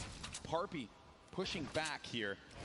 I wonder, you get split up like this, but Volks and Parpy, they love playing a very aggressive style. They'll get in your face. They'll box you out if they need to. Yeah, without a doubt, this duo was unmatched when it came down to eliminations in the qualifying rounds. They had the most, actually, and even pulled off a consecutive 5 victories in 8 games to qualify for one of the weekends. Volks and Parpy, another kind of reference to Game 1. They had a great Game 1. We saw them picking up duos, but we haven't seen them necessarily make it through to endgame. All they have to do is kind of slow it down here, and that's what they're trying to do, but being split up is terrible. Also, in the distance, I just want to make note, Wolfie's a very aggro controller player. He's another one.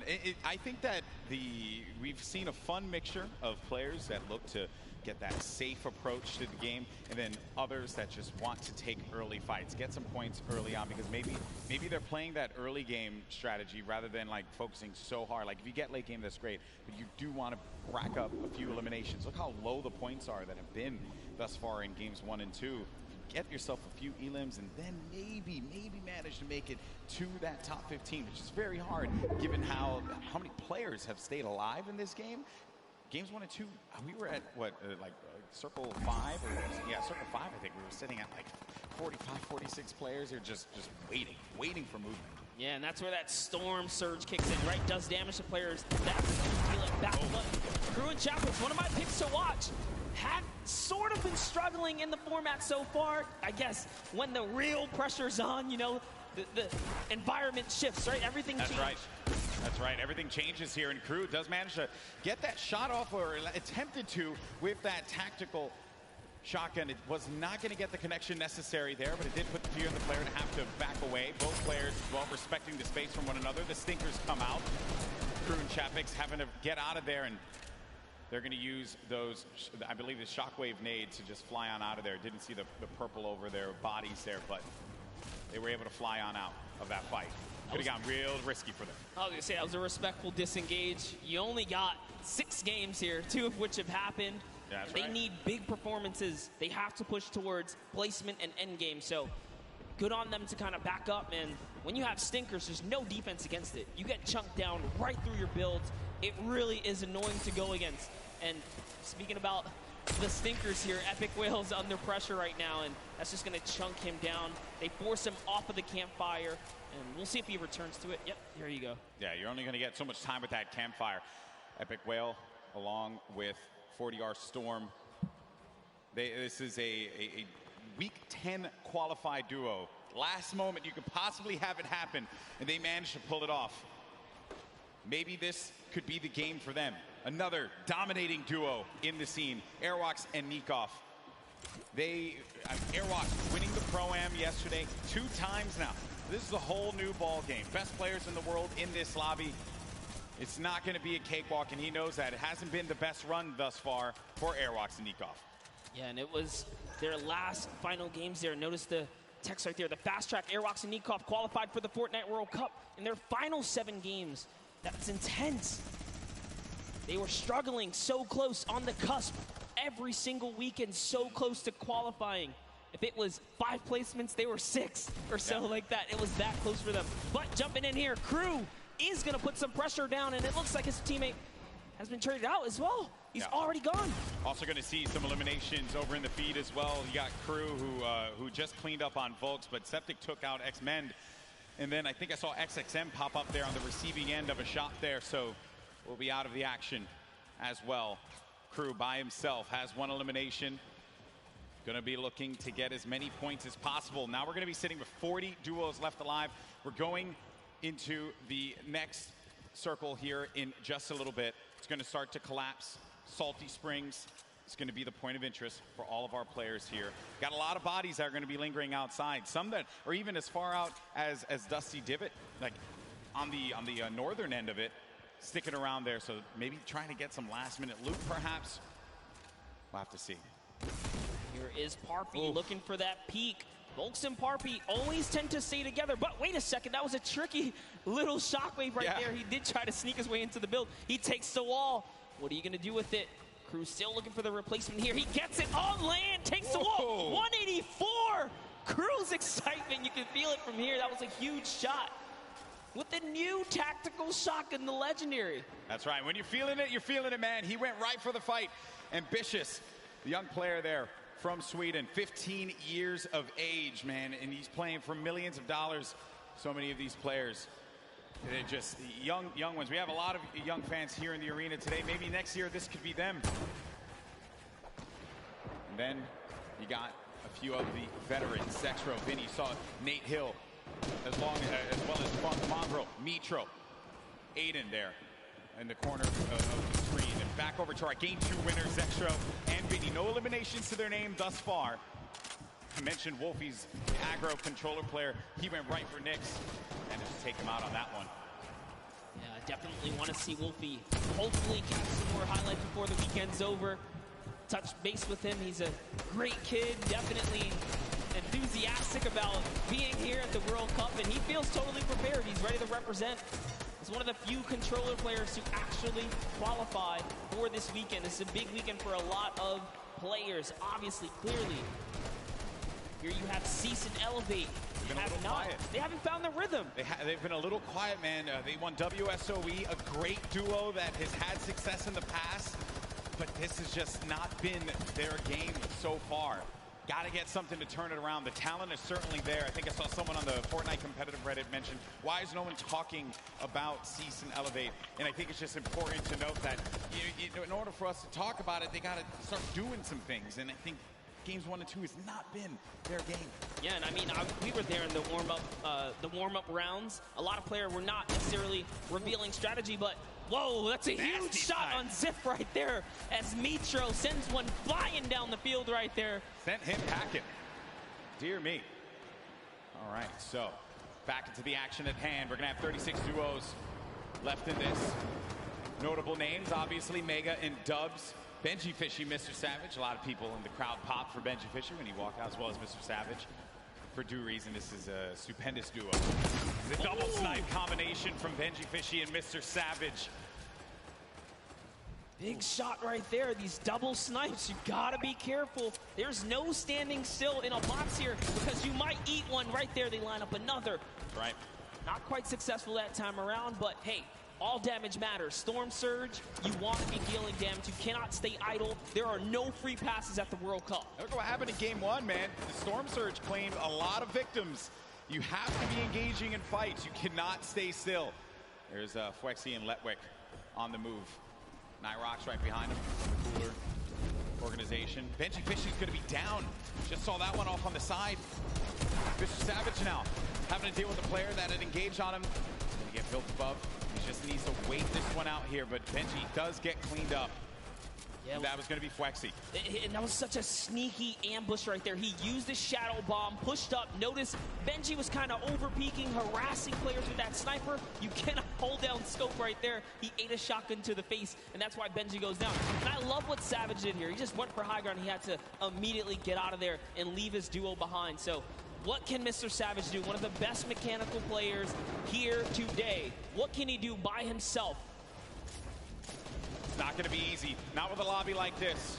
At this point in time, he's really just looking to play the keep away game. Maybe he can pick off a player with that heavy sniper, get an elimination for himself. They only have 1 point right now, and they're nowhere near getting the placement points currently. He's still looking to harass some players. Put some pressure on them. Now you see that half in, half out circle. Only 2 duos are going to be inside of there. So everyone's going to have to start to move over to that east side. It's going to be a struggle for so many players. They're starting to make the moves right now. They want to try and gatekeep, prevent these players from getting inside. This is a team we want to watch right now during this rotation. Mongrel and Mitro, they are masters at executing, especially when they have mobility like this to cut across the field. They are on the hunt right now, and there's no reason for them to rush. Once they spot out someone, they're gonna pounce. They're gonna jump on that target. Yeah, they're gonna wait for you to make that mistake. And with the nerves at an all-time high here, players are certainly gonna make that error in judgment. Saw it happen in scrims when we were looking at players just getting warmed up. So much at stake here, but there's the launch pad. It's going to go out now. Need to be wary of getting beamed in the sky. So many times you think that you're just going to be sailing away with no problem, not a care in the world, and then you just end up losing all of your shields, all of your HP, and then that's it. You're done. I've seen it countless number of times. People tweet out, you know, you fly across, you get taken out the sky, but it's all about timing. Neither Mitro nor Mongrel was shot once on that rotation, and it was massively done right there. And whoa, it looks like they're tracking so beautifully. Catches someone trying to just kind of rotate on by in a shadow bomb, but that was not enough. You are not safe from the shadows there, buddy. Another thing, too, was that when they were out of position for a brief moment, the way that they were able to just get back together, right? That patience with one another, the communication, you need to have it when you're getting down to these final moments. 25 duos are going to still be standing here. You got Calculator and Macwood. They're going to have that high ground up above. They shouldn't be comfortable just yet, because anything can happen here. Look at where that next circle is going to be going. Moves need to be made. With that RPG, I mean, they can basically take high ground at any given moment that they want nor choose. Calculator looking around, already on 4 eliminations for Macwood. Macwood did say he's the fragger of the duo. We'll see if Calculator can keep up right now. I am just poking good fun because Calculator loves to talk a big game on the social medias. He really does, man. He's a character without a doubt. But right now, there's no fun and games to be had. This is Game 3 of the Fortnite World Cup Finals. It's time to put up or shut up for a lot of these players. Look at that, wasting no extra mats. They do not waste more than they have to. This was earlier on. An elimination onto Mongrel and Mitro. There you have it. Out of the game once again. That duo, European powerhouse, going to pay there to Dubs and Mega. So far, so good. Macwood, again, just holding this positioning right here. He is going to get blocked out with his teammate accidentally, but it's all good.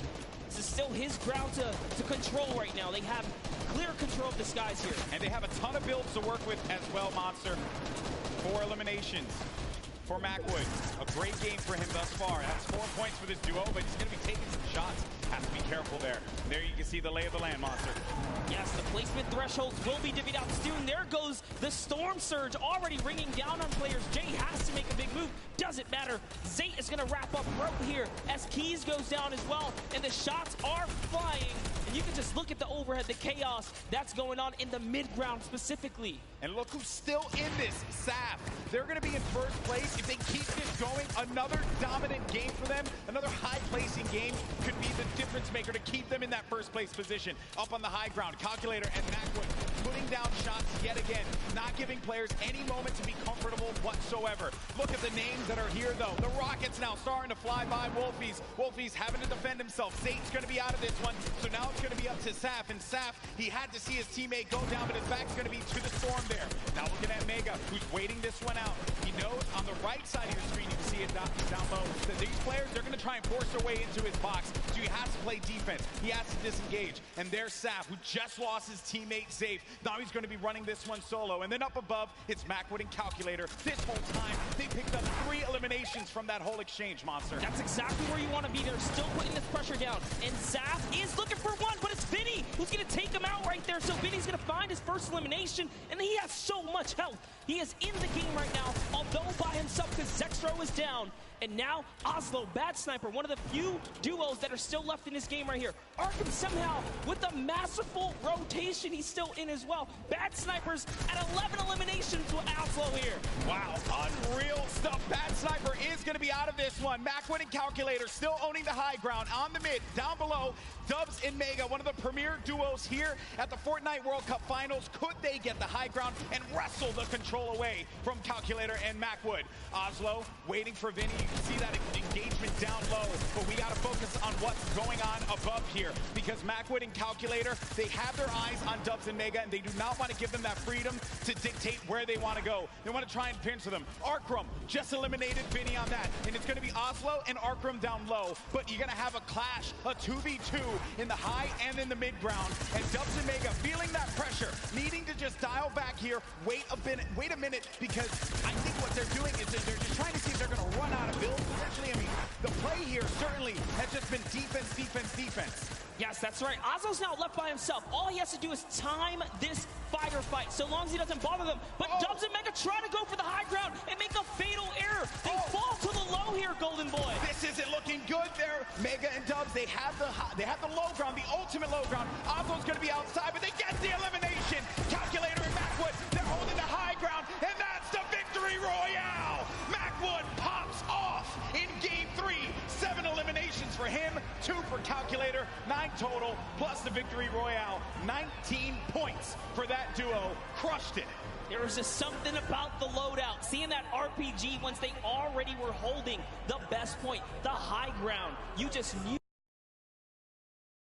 pressure, and that's what Macwood did there. What was it, 7 eliminations? Hey, shout out to Calculator too. He got a couple at the end. Yeah, he had his back. Most importantly, Dubs and Mega constantly playing that defense.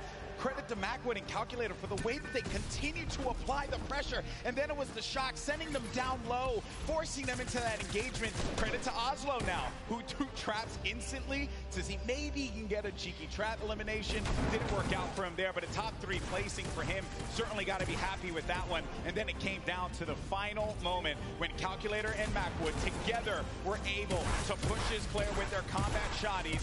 Boom, that's the game. And look how happy they were there. So good. Gotta love their reactions right there. Whew. What a game that was. Had a little bit of a slow ramp up, you know? But that's what Fortnite will do to you. You're just talking, you're having a conversation about where the positioning is going to be, and then out of nowhere, boom, you're in the action, you're in the fight, and things start to get wild. Great game there for Macwood and Calculator. Calculator winning on the world stage, man. Look at that. Eat your heart out, Reddit. I gotta say, you know, I'm sure he's proved a lot of people wrong, and you have to respect it. Yeah. But, Golden Boy, I want to see where we stand here. Where are we right now? So at the top, it's still going to be Saf and Zate with 38 points. They have that victory royale from game 1 and 16 eliminations. Mega, Dubs, second place, looking pretty. No victory royales for them thus far. You saw Zexro and Vinny do the same thing, but it's Calculator and Macwood that jump up to 6th place. They have 22 points total, 12 eliminations in that game. They're finally in that top 10. I want to take it one step further. Bad Sniper and Oslo jump up to 13 total eliminations. They didn't have anything up until this point. They just had one great pop-off game. Yeah. And suddenly they're in the running here. It is anyone's game in the top 10 because you have to be consistent. And again, there's always those wild cards, those pop-off moments. And here's a look at page 2. Any of these guys are still in the running right now. You got Bell and Scarlet, who've been wrestled out of the top 10. The Japanese duo who had a premier game in game number 1. Benji Fishy, Mr. Savage saw their demise earlier on. They're going to have 13 points there, but you saw the standings, and we're in game 3. And these games are going to be so critical. Games 3 and 4 really set that tone, because once you get into like game 5, a lot of players are going to be down low. Like, there's the opportunity for you to try and get your way into that top 20, which is where you're really going to start to get a lot in the prizing. But for the folks that are going to be sitting in top 10 right now, they're going to be feeling very nice about their current standings. For game 3 to be in 2nd place, Dubs and Mega, and then Saf and Zate still performing so well. And that's the crazy part. Dubs and Mega, everyone has been rooting for them. They're like that wild card that came out of nowhere, and they really swept the competitive community hard lately. That's right. So I did get word. We have Jordan standing by with our winners from Game 3. Jordan, take it away. NA really showing up and showing off today. It's amazing, seemingly tapping in that nail on the coffin. Such a please pardon the pun, I have to say, calculated game here from Calculator and Macwood. Guys, well matted, well utilized. You dominated high ground, seemingly all of that in-game there. Walk me through that process of getting that high ground, attaining, and then dominating for the rest of the game. Well, we were able to pick up 2 lucky eliminations on that outer circle of 4th zone, I think it is, and we were able to use our mats to build up. We were lucky enough to get half and half, and we were able to just beam people out of the air, hold high, and got lucky with a couple zones. Amazing. Well, I mean, again, you had 3 games left to go. The strategy, is it going to continue to shift around a little bit, or are you guys going to maintain what you've been working on thus far? I didn't hear the question. Strategy, maintaining thus far. You guys have a very calculated and very patient game, seemingly leading all the way up to the end of the end game. Right, walk me through your strategy for the end of the next 3 games. Shoot them in the head. Shoot them in the head. You heard it here first. Back to you, GV and Monster. Calculator gets one opportunity to show the world his prowess and knowledge of Fortnite. He just says shoot them in the head. You gotta respect it. You know, some people, it's just that simple. And hey, man, maybe he's just wired that way, right? We're all wired a little differently. Calculator has clearly got his head on his shoulders, and he's ready to just shoot things. Yeah, but Macwood was the one doing a bulk of the shooting in that last game. 7 eliminations for Macwood. He looked so great, and you would expect the young Calculator to be the one that leads the charge on slaying, but Macwood, man, holding it down. And let's not get ahead of ourselves here. I mean, you know, Macwood, not that much older, right? But I think it's just important to note that you have to have teammates at any point in time to just pop off. Like, you need that. It's so necessary. You got to trust in your teammate. That's what makes a lot of these duos so successful. Yes, I mean, we've seen it from the start of every round. Some teams are just more aggressive than others, and they know how to stick together. A lot of great moments in that game, and good news for us that we got Sundown standing by to break it all down. Sundown, over to you. Thank you so much, Golden Boy and Monster. Now, we talked about Safe and Zat. We just got to talk with Macwood and Calculator. But Dubs and Mega had an incredible game from the early into the mid that they transitioned into a top 2 performance. So let's dive right on in and see what allowed to make them into the top 3. First, notice their elims in the bottom corner, but the rifle fire together. The second they see the shield is down, able to pick up 1.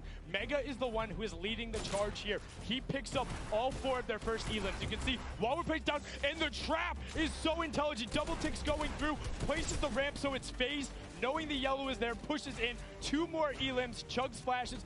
Dubs stays up with just barely enough HP, and you can see he's trying to trap the floor every single time. Gets the mid-ground control. 5th elim for Mega. We talked about how high their ceiling was, unfortunately using the shockwave to go down and end up at a low ground disadvantage. Calculator and Macwood able to ride it out, but now Mega and Dubs have pushed into that top 3, challenging to be the first ever World Championship duo. The team who has possibly the highest ceiling, full qualified solos and duos. The question is, in the last half, the last 3 games, will they be able to keep it up? Will NA stay on top? Will Serpent and Hype represent Oceania and upset the apple cart? I'm about ready to see some hype myself. Let's throw it back inside for the last 3 games. Gentlemen, take it away.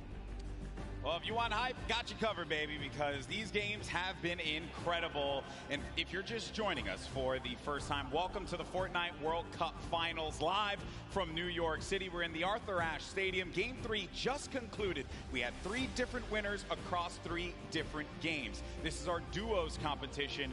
These players are playing for a lot of money in prizing. So much on the line here. Lives will change forever after today for those players that are on the stage and some of the folks you're seeing on your screen right now in, well, I would say in a different situations than they would find themselves in. You got Vinny and Zexro, they're right there. Zayt and Sap, 3 games in, still holding on to first place. It has been wild stuff. Welcome, I'm Golden Boy alongside with Monster Deepface here, and it's been a great day. Really, there's nothing more that you could possibly say about it. And as I had mentioned before, the prizing, the money that these guys are battling it out for. This is it. First place will take home $3 million. Second place gets $2.2 million. Like, that's just absurd. You get in the, where is this here? 4 millionaires, 4 millionaire duos before the weekend is over. Not to mention all the fame and clout that comes with it. So I think you'll be pretty well off at that point. But everyone's a winner here. We're here to celebrate all of the competitors that made it this far to the Fortnite World Cup final stage, because those 10 weekends of qualifications were not easy. Yeah, when you get into 10th place, that's where you really start to rack up the coin. But Game 4 now about to begin.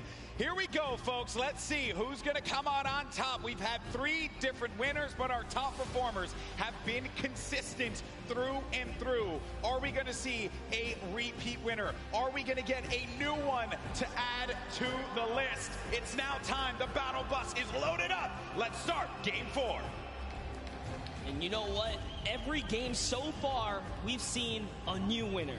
I love that. Same thing with the Pro-Am. There was always some new duo showing that, hey, we've been playing this game. We're ready to take a victory. Everyone here has the potential to come out on top, and you see it unfold in those final moments. Throughout the weekend, we've been doing interviews, meeting with fans, and talking to people, and a lot of folks have asked, who do you think is going to win? And I know it sounds like a cop-out answer, but I'm very real with you all. I have no freaking idea because it truly is up. It's up in the air. This is a battle royale game. At any point in time, you can have Macwood and Calculator just having the game of their lives in Game 3, and now look, boom, they're going to be sitting in the top 10. I mean, how do you even predict that? We nearly saw it with Zay and Sap. I think anyone with good logic can clearly put their money on people that have had prior experience, but even that is not enough, because Macwood and Calculator showing that, hey, you know what? We don't even need that. We're here to slay. Dubs and Mega, they're in second place. They made their names in these qualifiers that led us up to this point. They did not find themselves in land. This is the first time these young men are up there playing on this stage. When I was their age, I couldn't even believe that I would be capable of doing something like that. And they're doing it, and they're doing it with style. And then, to make matters worse for everyone else in the server, they've been so consistent, deadly through and through. Yeah, that's right. And they're in second place, no victory royale. So just showing that if you step to their box, you're gonna get hurt. We saw Mega with a masterful, and I mean beautiful performance under Storm Surge pressure. He didn't even blink an eye, still fighting other players, fighting his way out of that desperate situation. Volks and Parpy, let's just hop into this duo right here. We'll talk about him a little bit. They are known for sticking to the hip in PvP.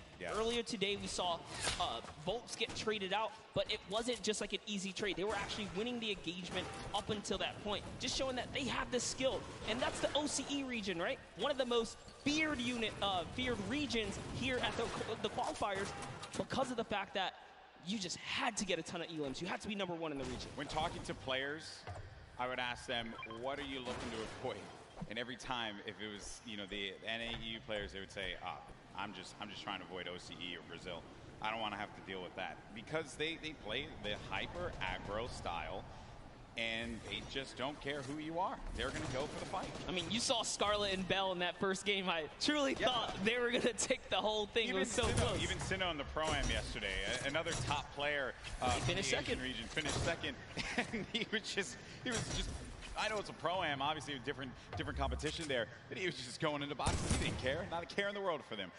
Now, Volks and Parpy do find a player up above here, right by the jet stream. And he hit him once for whites already, so that means there is no shield on that player. You can have up to 100 effective shield. That player's dangerously weak, and Volks is just keeping an eye on him. He doesn't know if he slipped out already, and he says, you know what, I'm going to go back to my teammate. It's a little too risky getting split up here. Play for the mid to late game in this situation now, but 7SSK is going to be dealing once again with Spades and Crimson. It seems like just a constant for them. They cannot seem to win out on this fight. Crimson's going to be down though, so the advantage could be going in the favor of Jamside and 7SSK. Spades going to have the high ground, now having to deal with a 1v2. Does he have what it takes to pull this one off? He doesn't own that wall. He has no more builds to work with as well. They're going to push out, and Spades couldn't deal with it, and that's going to be the win there for those two. You would think for Jamside and SSK, like, hey, you know, we've been landing here, haven't been successful. Do you mix it up? They say, nah, I'm going to stick to my guns here because everyone's a winner regardless. The VP boys coming out on top. Week 6 qualifiers for them. And they just need that game, that one game. So many of these players get that one game that catapults them into the top 10. And then the momentum shifts. The confidence starts to rise up. You think to yourself, I am capable of being able to do this. Mongrel looking for it right here.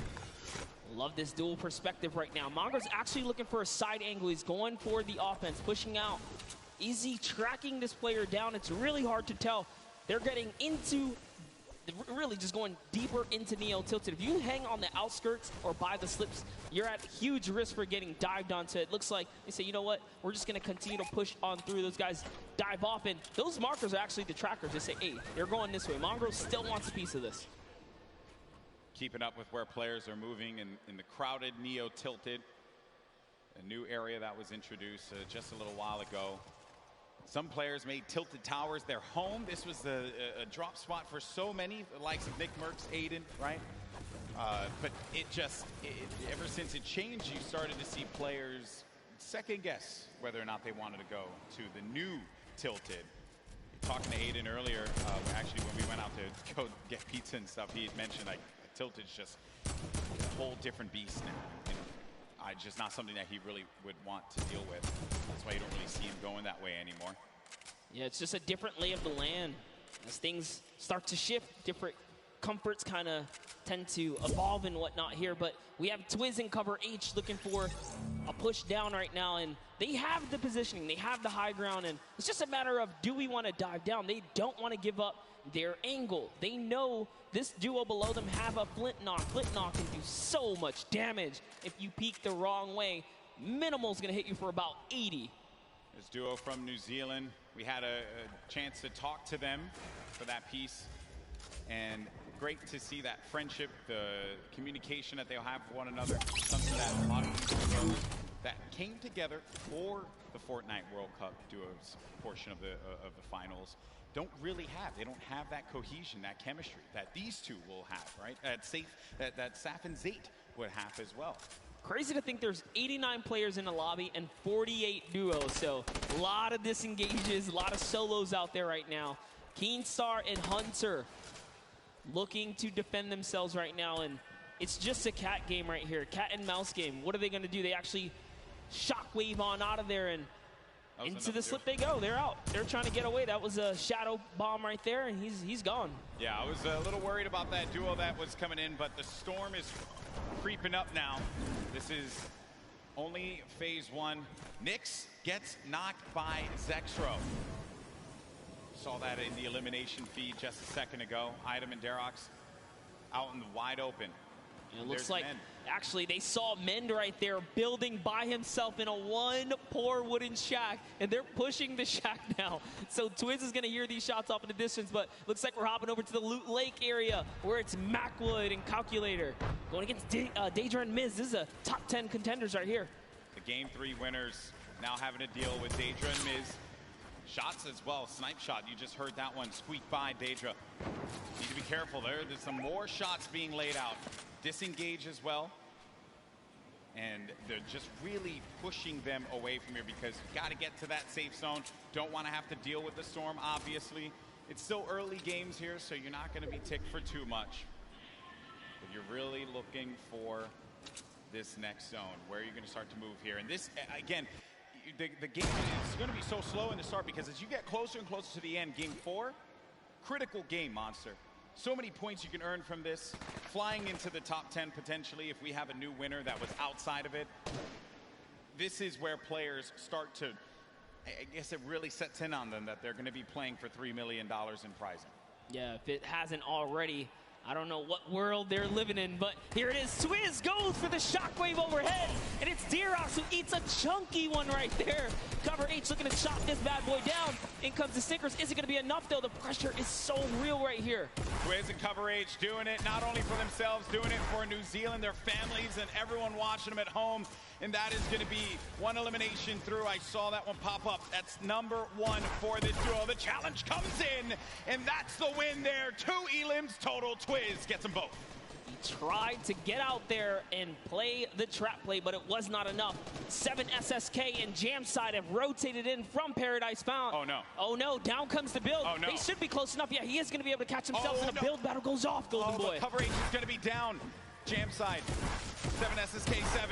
You're looking at Jam's perspective here. Going in for the fight, and after winning that one out, it's going to be Jam and 7 SSK7 that get the better of the boys from New Zealand. They found their stride coming into Game 4 so far, and that means they're in the running right now. 4 elims is enough to put you on just about page 2, top 20, and we talked about it. If you can make it to that top 20 bracket, you're still in the running so far because there are several more games left before this thing is over here. This Calculator finds himself very high in the sky right here. He's got a nice little base. They're just waiting. Yeah, waiting it out. Norwood's going to be beneath them. And those are the players that were forcing him out before. Oh, no. Starting to hear the explosions. Knocking him out. Wow, he actually sent a shot when the Splode came in and hit Cease with that? What? How was Cease knocked right there? Just, again, when it comes to Fortnite, you never know what you're really going to expect here. Players will always pull something out of the hat and surprise you each and every time. I was looking over at Macwood, who's playing defense. Calculator now really having to deal with 2 players angling shots at him. Macwood back into a fighting position, a fighting posture to help his buddy out. And it's so unfortunate because they were just about to push to seal the deal and elevate there, and that third party up on the mountain ruined that push.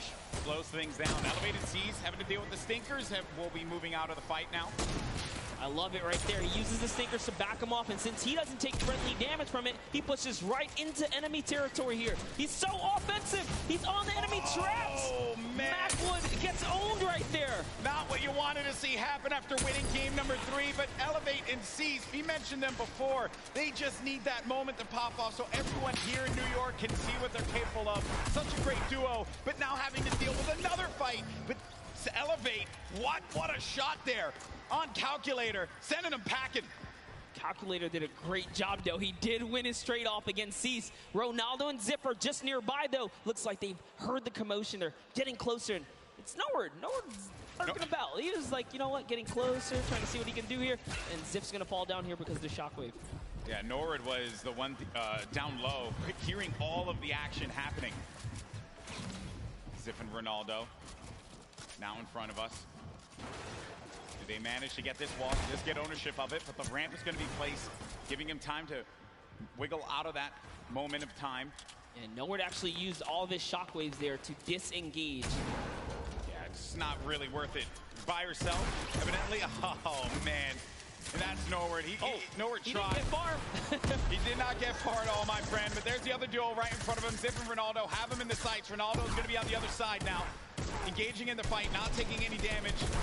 Such a good job, though. Good job by Zip here to come in and back up his teammate right now. He is trying desperately to get to his teammate here. This is great teamwork. Now they have the pinch lined up, and the trap is down. That's a siphon for Elevate right there. That siphon could be the difference maker for him. Zip doesn't have any shields. Needs to take a moment to just pop the minis. It's a little bit of a reset here. He's still in this too, so he didn't get knocked. He's not full eliminated yet. Which is rough. You don't convert the elim, you don't get the point either here. This Elevate is doing a great job on defense, but the Campfire heals down players as well. This is actually really, really smart of them to sit on the Campfire right now and just wait and buy time. Always looking to set up the phase through right there, trying to get through the build. Some shockwave comes out, and close but no cigar. Such an intense fight between these two. Oh no, someone thirsted. Snappy, he went for the shot from the distance. There you see him right there along with Red Rush. And then Zip down low on this island, using not only the rocks, but also this metal that he had just built up for himself to get out of this. Zip is the target of the server at the moment, as everywhere he moves, he cannot seem to catch a break, but he is going to find a little bit of that high ground real estate right here and hopefully ease up the burden, but nope, has to change layers again. And now let's go ahead and take a look. Oh, and Zip is out of here. Funk, I think I saw I could have sworn I saw Funk there, but no, I think it was, that was Elevate. Apologies, that was Elevate that did get that. But the secure was there. Moving on now, taking a look at the other side of the map. We have Stompy and Shinken still in the game. Mongrel and Mitro, Benji and Savage, Aqua. All of these duos, very, very powerhouse duos here. Yep. Close by right now. 4 eliminations for Benji Fishy. 36 duos remaining. It's going to be a loot late circle. So some water. Players will just have to build over. Nothing that these guys can't handle. Oh, a lot of open air, though. Lots of open air. All right, Benji's at 4 eliminations here. He's been having a good game. They've been playing well. Playing very good. 4 Just elims. the final moments, right? This early in the game to have 4 elims is actually huge. And I love what they're doing right now. Just fishing for damage because Storm Surge. You never want to be under the pressure of the Storm Surge. They know that with 50 players in the lobby, dependent on the zone, Storm Surge will activate. It will activate, excuse me. So Force Sinkers is the perfect tool, perfect utility to have. Can take some damage down on any of these players, getting comfortable inside of a box. Now looking at this, got Vinny down low in a campfire. Saw Aiden and Sean there too. Had a few good moments for Aiden and Sean. It hasn't really been their event so far. Dude. 6 elims. That's insane. Having 6 eliminations already. Take a look at this stat right here. Damage dealt, 842. The match average, every other player on average, 176. That's not even enough to take out a player with shield and health. So they're doing a lot of work on this lobby right now. And they are here to play. Looks like they're going to find themselves another spot. This is actually an interesting spot. But it's all good because they have launch pads. They can get up and over this cliff lip right here. And they're backside safe. So all they have to do is protect their forward angles. I understand we did get some moments of Mongrel earlier on as he's trying to see where players are going to start to make some moves. Let's go ahead and take a look at that. And we'll come back and see where they are currently.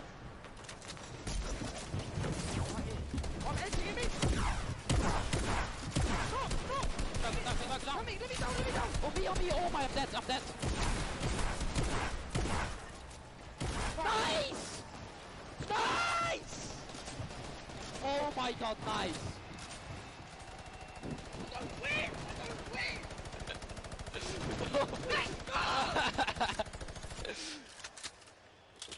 And that's why this is one of the best duos in Fortnite. Way to clutch up in those moments, man.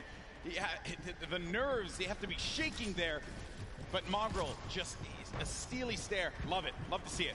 Get out there and get yourself a duo that's going to clutch up for you today in the Fortnite game. If your friend ain't doing it, drop him. You don't need him. That's right, but you heard him. He said we're going to win loud and confidently. Mongrel and Mitro are here. And they're here to win this game. That's the mission. But everyone else, all 33 duos that remain here have that same objective in mind.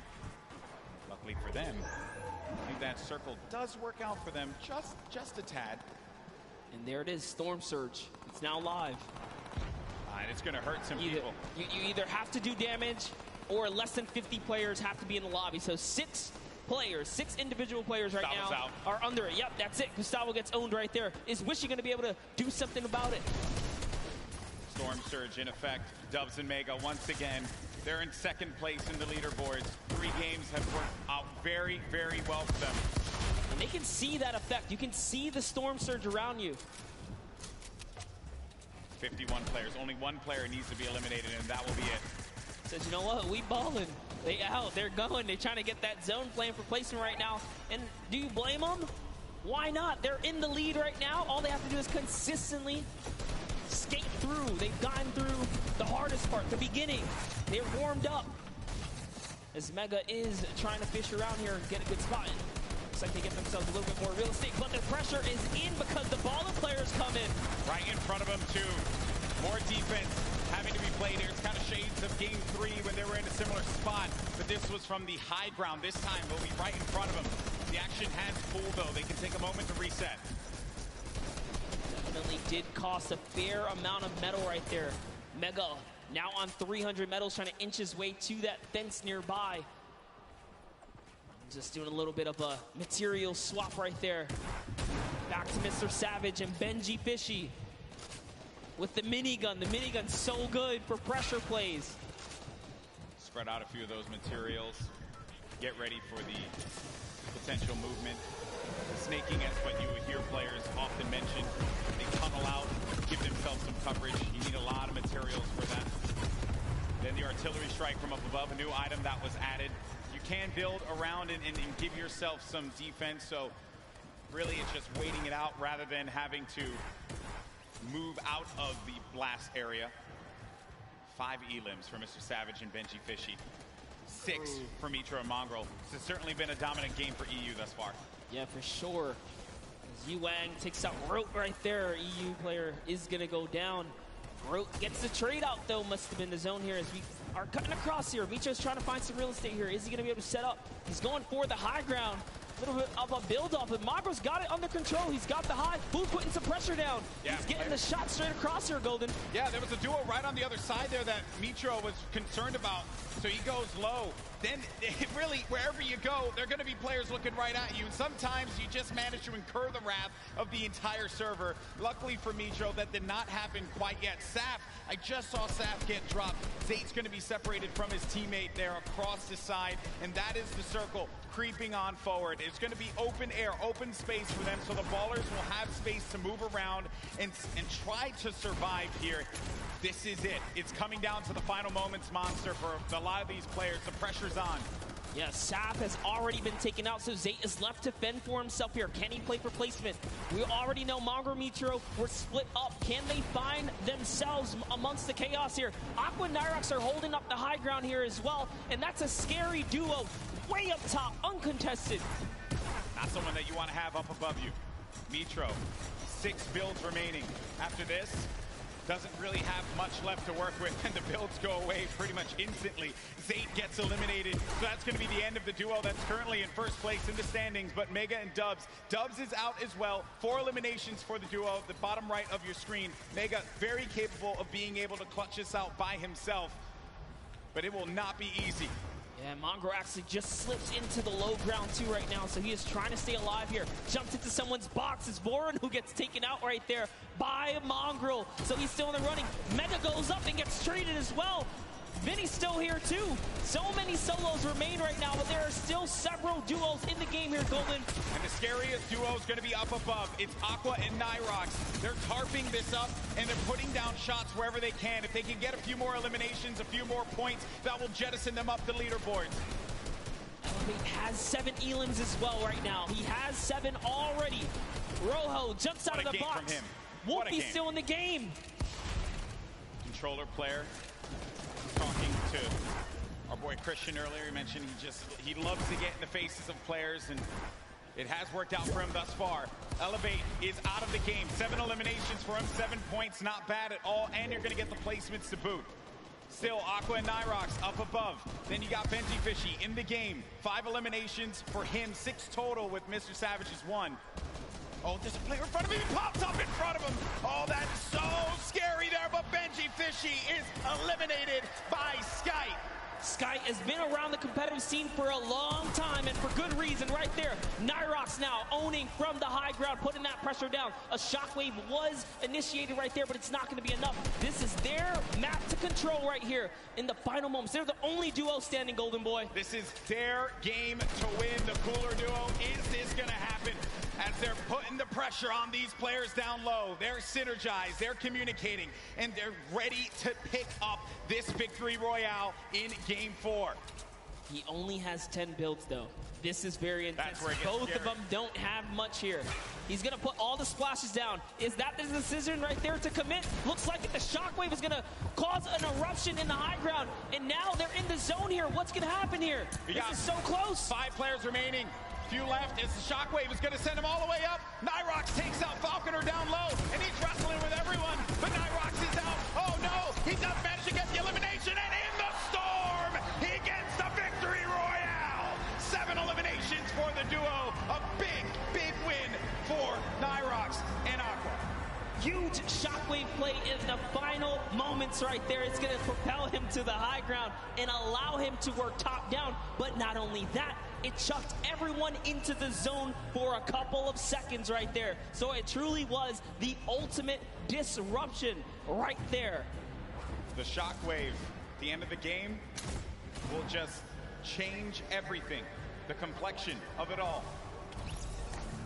And just everything that had happened right at the end here. Look at Nyrox. He just went down low. He wanted to get scrappy with him. He goes down. That's Sky and Chapix. And then it's Aqua who follows it up. Flew up right into the sky there. That was actually cool. I also like looking at the player's face at these moments because the focus that he has. Ooh, man. To hit your shots, you must hit your shots. Look at that. Stompy, Jinkin have talked about Aqua and Nyrox as players to look out for. They're scary competitors on the scene, and good to see them take a victory royale. Yeah, in EU, right? So we've had 2 NA, 2 EU now. You know, getting a little scrappy out there. Spicy. I like to see it, right? Everyone's like, EU, where you at? NA, where you at, right?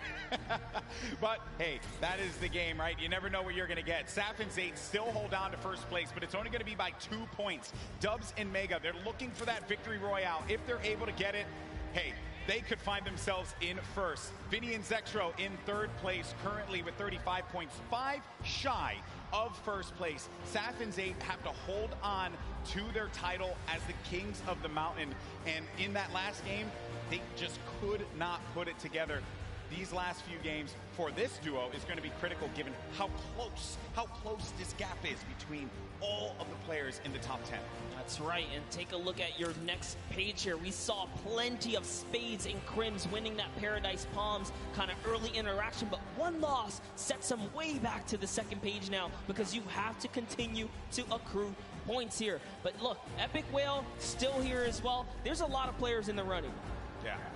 Wild stuff from game 4, excuse me, as we've had the EU duo, the cooler duo, managing to get their win on the world stage. I know that we're going to have Jordan in a little bit with the winners. He's getting everything together. I want to hear from these players, and good news is we are going to do just that. So let's send it on over to Jordan, who has our winners standing by. A massive shift for EU here. We all know that shockwave grenades can absolutely shift the balance of in-game, especially allowing you to propel yourself up and work your way top down to dominate and control what was the most exciting final moments of in-game here today. What is your plan going into these next couple of games? There's a lot kind of hanging in the balance here, right? There's a big momentum shift for you, and you have the opportunity to kind of go any direction that you want. What's your plan? Our plan is just to keep going what we're doing right now, just landing our spot and going for consistent placement points. Consistent placement points, that's key and can absolutely take the Vic Roy home as you saw just now. Back to you, GB and Monster. Thank you so much, Jordan, for that one, and stay the course. No reason for you to adjust anything. If it worked out for you there, clearly you're doing something right, Monster. Yeah, absolutely. I think these competitive players know best, and stubbornness is in their name. You saw Jamside, 7SSK say, hey, I don't care if I lose the first 3 times here. We're going to master this. We're going to turn it around. And they did. They had a great, at least, showing at some point at the last one. So players are going to stick to the guns. Early engagements, man, that is just, I love seeing those fights with the gray weapons, right? You really can tell who can figure it out with not much to work with. That's always the challenge that players have to deal with in the beginning of a game like this. Now, I do understand we have Bala standing by to break it down and what we saw in Game 4. Bala? Yeah, well, Aqua and Nyrox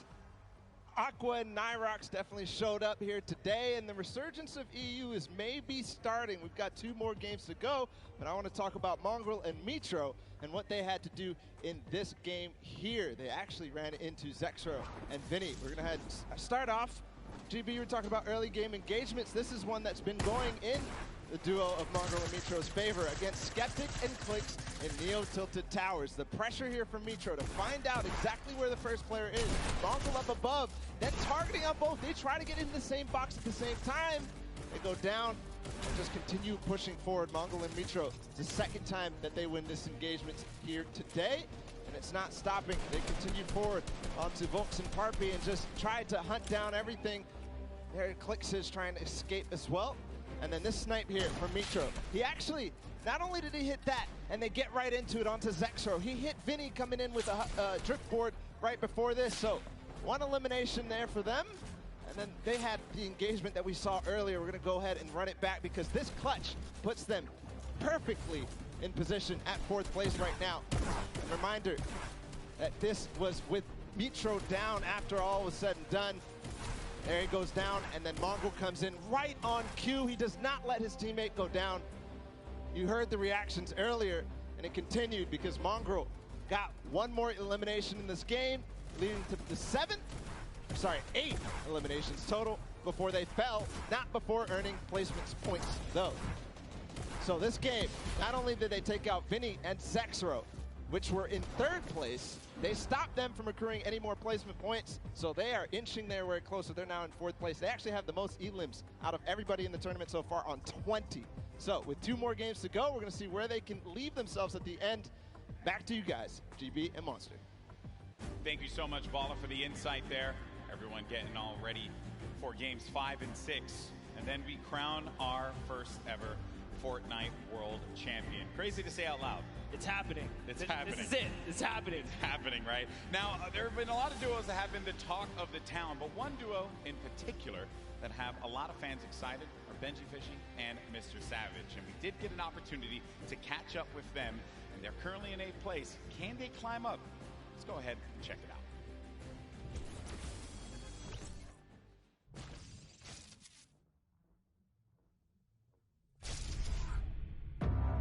This is a scary duo. Benji Fishy and Mr. Savage.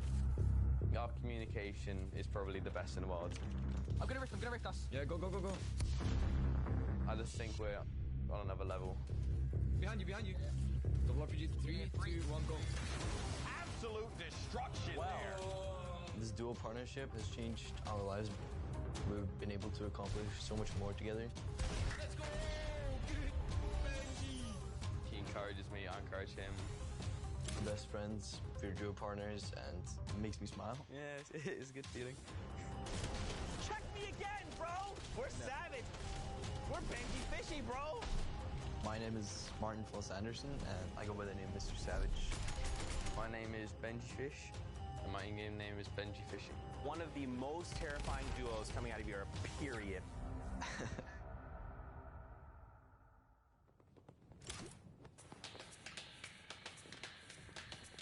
We live in different places, but we talk every day online.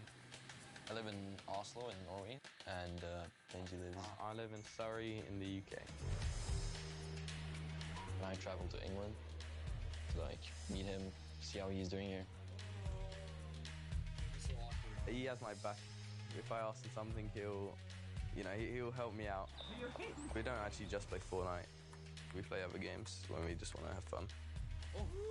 We have a lot of the same interests. He's always really humble. I love his personality. Yeah, we're great friends. Oh, shoot. All right, yeah. Shoot. All right, yeah. I'm too good for you. Oh, there's a guy northwest of me. He has an RPG, I'm north. The reason why we're so good at playing duos is because we both have super good mechanical skills, good chemistry, and communication. Okay, 120. Knocked one. Let's go, dude! Everybody knew in the community that Savage was one of the best players in the world. He knows the game really well, so he makes really good calls. Benji's just so insane at just eliminating people. Benji Fishy is dialed in right now. He just follows me perfectly. He fills in the gaps that I can't fill in. You'd think a fish out of water would be harmless. Not this fishy.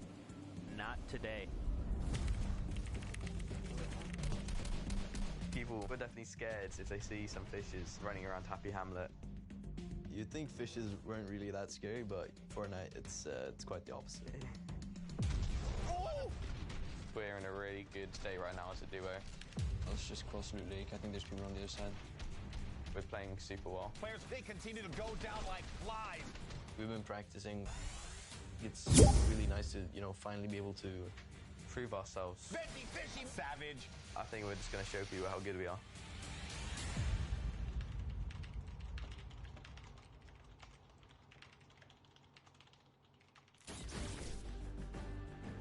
Hey, look at that right there. Some fans of Mr. Savage and Benji Fishy. They were diabolical in the online qualifiers. And maybe, just maybe, with these last 2 games, they could pull it up and get themselves into top 3, maybe even first place. How crazy would that be? Let's be honest, you've seen them do very well so far. Maybe not the performance they were looking for. I know they want to pull a victory. They have everything it takes. They can muscle up from 8th. They'll be up there. It's going to be a challenge for not them, but every single player. But we're going to go to a quick break. When we come back, games 5 and 6, and then we crown our first ever Fortnite World Champions. We'll see you on the other side.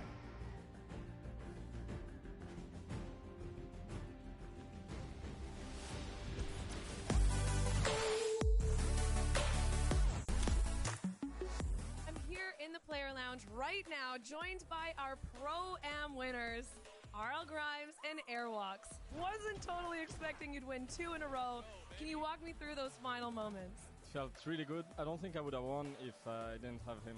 Now, RL Grimes, you were holding your own, you were keeping up, you were staying alive, you were getting eliminations. How did you change your playstyle from last Pro-Am to this Pro-Am? I think we learned a lot from the last one. Just that you focus on late game a little bit, and I just sort of let him lead the way and made it happen. How did it feel to play with a potential World Cup duo winner? It's amazing. I'm actually going to come tomorrow and sit in the stands and cheer for my man Airwalks. Yeah. Maybe make an Airwalks sign and wave it in the air? Maybe a 98 bot sign. I'll hold it up. Good luck on the event tomorrow. Congratulations on winning. Congratulations on winning. Incredible, incredible gameplay throughout Fortnite World Cup Pro-Am.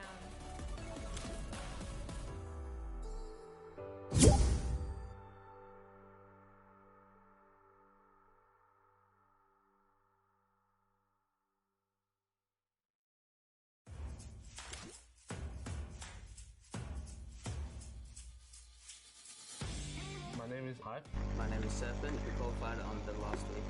It was pretty crazy. We knew it was the last opportunity we had, so we were just completely focused the entire time, and it was just a huge relief after we qualified. Yeah, it was such a relief. I was waiting for this moment the whole time.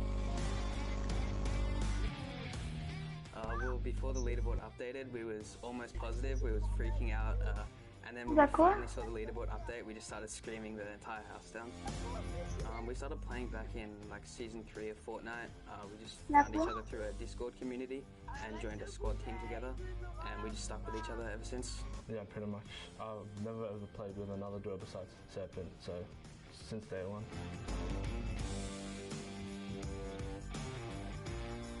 We both make calls. Yeah, we both have things we're a little bit better at, but we try to take the roles like evenly. I'm just really excited to play with everyone from all the regions. Yeah, I would say from what we've seen, OCE is a lot more aggressive play style because we go for a lot higher point games, whereas yeah, NA and EU, they have like a more passive play style than us, I think. It's a dream come true, to be honest. It's all I want to do is just play games, and to have a huge opportunity like this is amazing. Yeah, it's pretty much the same, but yeah, just crazy opportunities to be able to play against the best players around the world.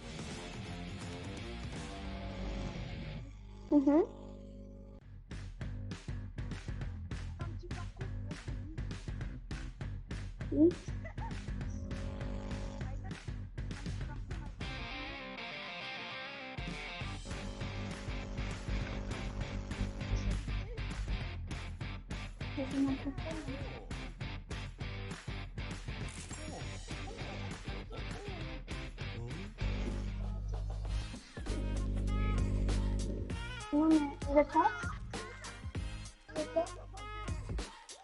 On peut faire du 2v2. On peut faire du 2v2, moi je suis nulle.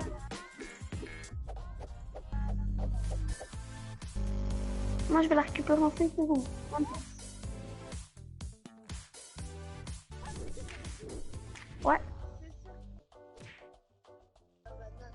5 secondes, je l'ai, je vous nique.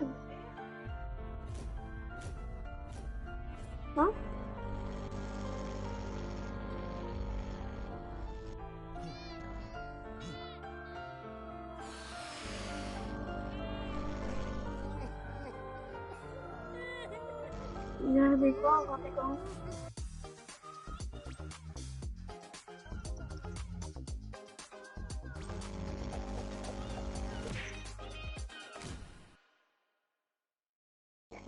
C'est bien, il y a...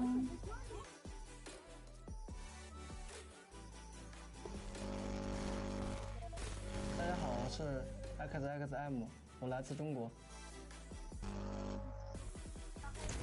The rocket's gonna come up through. Are they all coming down? Moon baby. Oh. 我叫小蒙德，我来自中国。我们是在那个亚洲锦标赛第6周海选的时候，然后双排拿到了亚洲第1。A second rocket going to catch both players? How do you even find that angle? 当时我很高兴，我超级高兴，从桌子上跳了起来。 These guys do not miss. You have to be careful. You cannot sleep on them. 我们为了准备这个比赛，我们每天基本上要训练12个小时以上。我想我到现场的话，我的心应该会蹦出来。我希望他们可以好好的去看这场比赛，因为能学到很多的东西。 And it's over before we could even say anything because Xmende and XXM just destroyed them. Don't land on these guys. 因为我平时很喜欢购入，然后如果说获得这么多奖金的话，我一定会买。也许我会在一个很悠闲的地方买一个动物房的，比如瑞士。 Regardez quoi?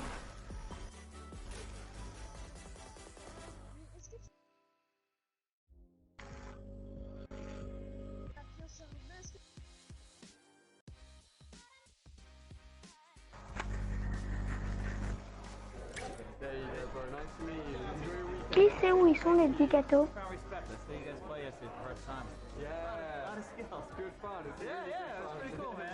Et où? Hey man, how you doing? Nice to meet Et you. où? I've been following you for so long. It's crazy I'm here. I can't believe this. Can I get a video Oh of you là saying that là. I'm the best Fortnite player? Non, les gâteaux, faut danser devant différents gâteaux. Yeah, it's like, okay. Alright guys, here with Ali and he has a message.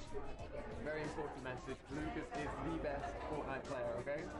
Thank you man, thank you. No worries, thank you so much. What's up, buddy? What's your name? Kevin, man. Kevin, nice to meet you, bro. How are we doing today? Ananas, ça va être?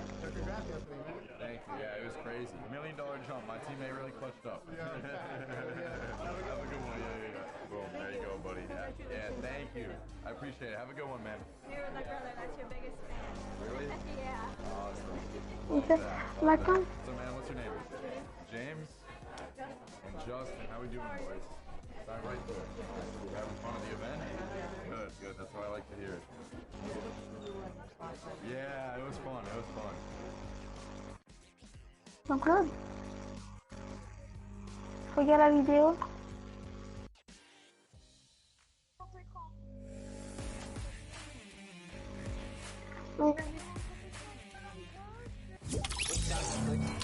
Je suis avec des potes, moi.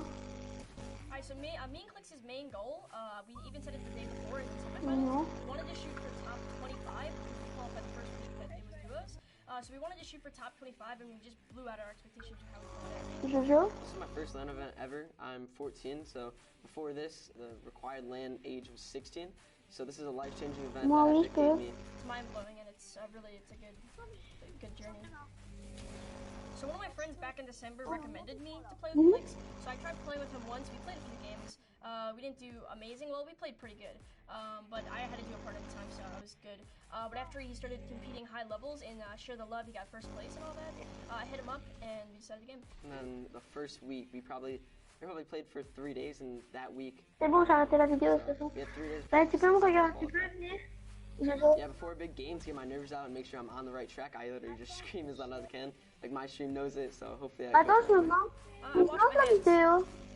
Et puis, tu regardes mon reportage. Je pense que ça marche. I wash my hands a lot, like a lot, just to make sure I have a good grip on my mouse. Ah, on est en train de bouger tous les deux. people ask me questions on a daily, like, how do you like find the right sensitivity? And I feel like that's obviously the big mechanical way for the game. So I just tell people to stick in like one sensitivity and just work your way at it, and it really comes a long way with my aim, my building, everything like that. I say practice makes perfect with everything in life. Just I think about the game. The more you practice, the more you playing creative, the more you'll get mechanical, game-wise, and all that up. So I think practice makes perfect.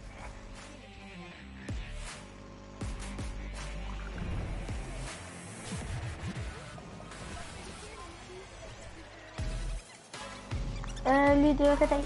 Non, pas de rétail. La deuxième part.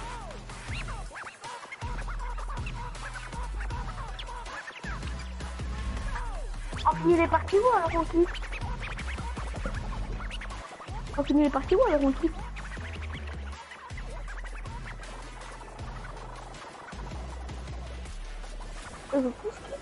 Ladies and gentlemen, welcome back.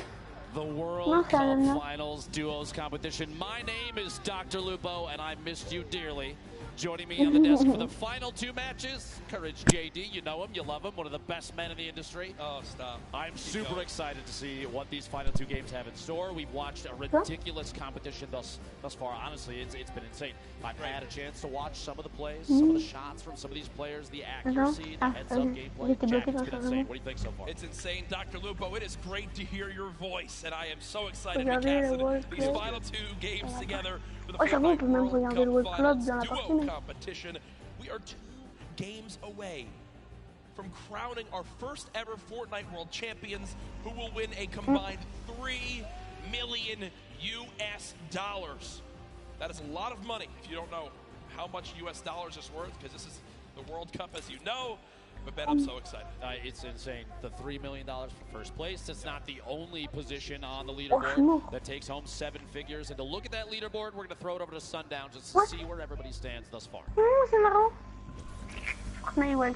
Thank you so much, Lupo and Courage. And what we have here is the current top 10 on the board. Now, we talked about this being World Cup representation coming out in the top 20 all of the regions in there. You can see NA currently sitting on top, but EU just behind them with representation from Mitro and Mongrel, Rojo and Wolfies. And then during the break, we got to talk to Hype and Zerban, who also made a great play. Let's not forget about our most recent victory royale out of Nyrox and Aqua, climbing them into the top 10. Now, what we want to take into account, 2 matches are left. The highest elim totals we've seen out of a pairing is 12. We've seen it twice. What we have seen on the victory royale end, we've seen a 9 elimination, but more commonly it's right around 5 or 6. So what does that mean?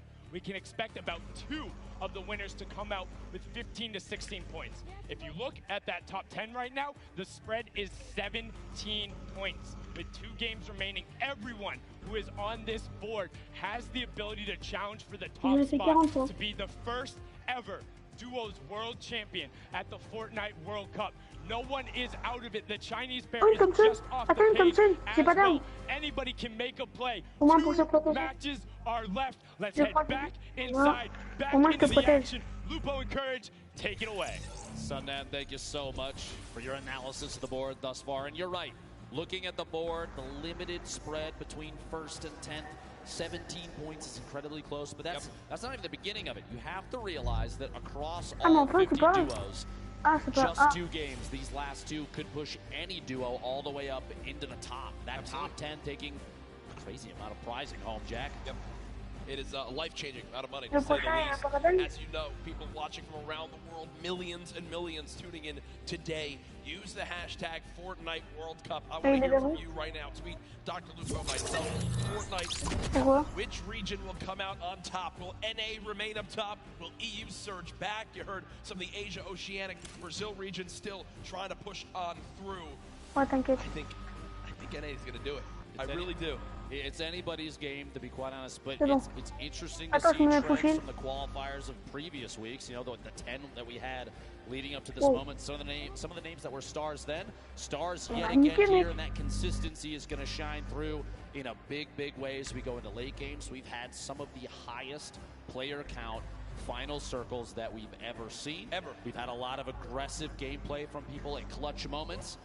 And that's not the end, Jack. We've got 2 games left, and Game 5 is ready to go, Jack. Ladies and gentlemen, this crowd has been incredible live here at the Arthur Ashe Tennis Arena in New York City.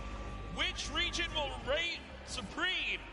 5, 4, 3, 2, 1. The battle bus has launched. Game 5 is underway.